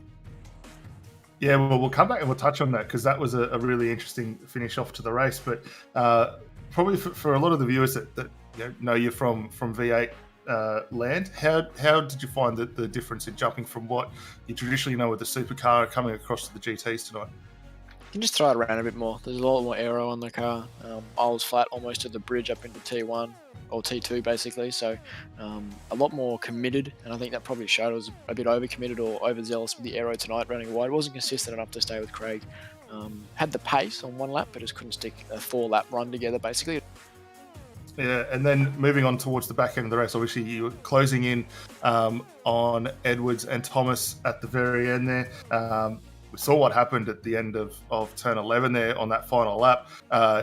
And then the big sweeping run around the outside, that almost a little bit of a gift to finish off the race for yourself.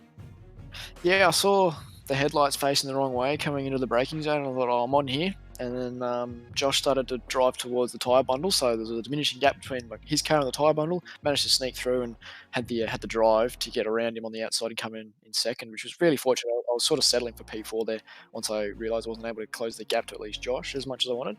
So I was just sitting back and sort of looking after the car, and that was a fortunate event for me, really. Yeah, well, hey, it's a fantastic result to come home second in the end. As we say, I think the only driver that finished in their starting position, so a really solid effort for yourself there. Before we let you go and enjoy the celebrations, was there anyone you'd like to give a shout out and a thanks to? Yeah, just thank to the boys over at OPR, HDM Parts as well. They're sort of my personal sponsor with this team of the world at the moment. But yeah, thanks to the boys at OPR and obviously to the admins for tonight. Great race. I'll be definitely. Fantastic, mate. We'll definitely look forward to catching up with you in a future date, if not in the GETs, maybe in the V8s at a later point. But again, congratulations for your result tonight. Cheers, thanks, guys. Sucks. Yeah, second place man. He's getting a few podiums. We're having quite a few chats with him at the moment. The one performance racing driver. Another very good result after his good performance as well in AOSC. Back on Friday. We've now got the third place driver, Joshua Thomas, in for a chat with us. Congratulations, Joshua, on that third place. We've already spoken to Brenton Hobson in terms of taking tyres at the first stop, and his response was like, I don't know, I kind of 50-50, flip a coin, don't really know what to do in that situation. What was your thinking about taking tyres under the safety car? Because it turned out to be a very good move. It was honestly just a complete fluke. I went into the pit lane and I forgot to unclick change tyres, if that makes sense. And I went up the pit stop and then I saw everyone was kind of doing like a splash and dash, if that makes sense. Like they just filled up a little bit and I saw them all go past. And I thought, oh no, I've cooked it. And then I saw Brenton ahead of me was on the same strategy, so that kind of made me feel a bit better. But he pitted again shortly after that, so I was a bit freaked out and I didn't know where I was respectively. And then I think there was about 17 minutes left, and I thought they're actually a fair way behind. I wonder how I'll go. And I saw that Brenton was 27 seconds, and that's when I started getting nervous. I thought, holy crap, we're on here. But it was good. It was, like I said, the strategy was a bit of a fluke. Well, it was certainly a good call in the end, and then in the closing stages, once you made that second pit stop, you were being hounded down. I mean, your pace was good still. You were matching Brenton, but Craig was mighty fast, and then it all came to a crescendo right in that final lap. It did, and apologies to Craig. I want to blame it on contact, but I definitely ran out of talent in that last corner. So sorry to Craig, and Sam got lucky, but yeah, Craig didn't hit me or anything. I was running on rims with those old tyres, and I just made an error. So sorry, Craig, and it looked like it was a good finish. So yeah, it was a bit of fun. We've got 3 more North American rounds then to finish off the season. Road Atlanta, Montreal, and Belle Isle to round out the season. Out of those 3 rounds, which of those kind of stick out to you as being has a good chance at getting another race win? I think Belle Isle's probably going to be my best chance. I'm pretty average. I haven't done too many laps around the other 2, but Belle Isle probably stands out the most. That'll be a bit of fun, little street track, which is good. Awesome. Well, congratulations on that podium, Joshua. Before we let you go, is there any shout-outs you'd like to give to anyone? Big thank you to Simfinity and all the Fishy boys who helped me out tonight and everything. It was good fun, and they're a good bunch of blokes. So thanks, fellas. Awesome. Well, thanks for having a chat with us, Joshua, and best of luck for next week. Thank you. So that was Joshua Thomas there for Fishy Motorsports, finishing in 3rd place, nearly 2nd place, but still a very good result for him. Daniel, I mean, honestly, that was one of my favourite races of the season. I think in terms of strategy, it was so fascinating to see it. I mean, we could see it almost from the start, and it's remarkable how the 2 drivers who benefited most from taking tyres at the first pit stop wasn't even deliberate. Turned out it was definitely, I think without doubt, the best strategy to go for, because you basically got those tyres done completely free, and it turned out the tyre wear wasn't too bad towards the end of the race. It kind of it's remarkable how after 11 seasons in this championship, and many seasons of course with the GTEs, many endurance races like this, the guys are still learning stuff, and it's fantastic how unpredictable these strategies are. Yeah, definitely. I mean, it's I think you hit the nail pretty well on the head there. Coming in early, get those tyres on while you've got the aid of the safety car to cover off that additional time stationary. A little bit of a masterstroke for both Hobson and Thomas there. I mean, admittedly, they say they made the mistake. They weren't initially planning it, but when push come to shove, it played out a very nice part in getting a good result for them. For the other guys that played the alternate strategy, and that's the thing that we love with this GT racing. There's always 2 sides to the coin and how you want to play your cards, and they had some very good pace. I mean, we saw Craig Edwards coming back exceptionally strong to finish out this race. The likes of Sam Sutton also getting in there, and it was that little bit of a mix. How good is the new versus the old? We know how tough it is to pass around this circuit, and it provided a really fantastic finish to the race. Add in the transition to the night. It gave us some really good racing.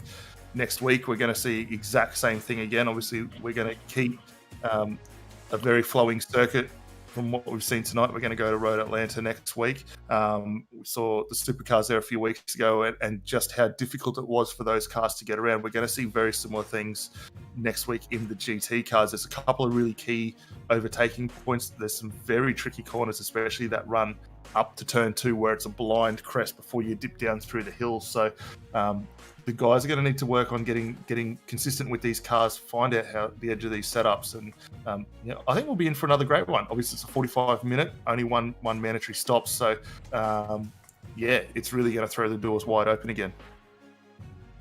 Yeah, it is. Going back to the 45-minute races, but Road Atlanta, always a very exciting circuit, going from one of the least used circuits in North America to one of the most used circuits, going from Sonoma to Road Atlanta. I mean, it's a fantastic season. I would like to give credit to Ryan Kolstad and the rest of the AMF officials for picking us such a great season. But it was actually just the official series. It's just the official IMSA series. But no, absolutely fantastic selection of circuits. And of course, we are ending with Road Atlanta, Montreal, and Belle Isle in the next 3 weeks coming up. And then, of course, we'll have the next season. Season 12 coming up pretty soon after that as well. So is absolutely looking fantastic. And of course, the championship heating up as well. We went into this round with Nathan Huppert's top of the standings, but not finishing today's race. Going to really be suffering Huppert's, though. Might well see Trent Thomas reach the top of the standings, Timothy Theben, Sam Gardner, Craig Edwards, who's really come on strong after missing the last couple of rounds. He is going to be looking very strong going into the last few rounds of the season. So it's anyone's guess. You do not want to miss it. We'll be back with you then for the Aussie Mixed and Fixed GT Championship at the same time next week. There's also loads of other stuff on the iRacing Esports Network in lots of different disciplines. And do also please check out Apex Racing TV. You may well be listening on Apex Racing TV regardless. If you are, please do subscribe, and if you're not listening on Apex Racing TV, go check it out and subscribe as well, because we've got plenty of other action. We've also got an event that I'll be hopping over to in just a minute, the Sim Racers World Endurance Championship, which is a 6-hour race season finale as well from Sebring. So you certainly want to check out that one. That will be coming up. That is currently going on right now. And do please leave a like on this video. Check out our social media as well on Facebook, Twitter, and Instagram. But once again, we'll be back then next week for the round 10 of the Aussie Mixed and Fixed GT series. I've been Sam Fitzpatrick. Alongside me has been Daniel Leet with Scott Newton on the cameras. And we're going to say goodbye for now, but we will see you next time very soon.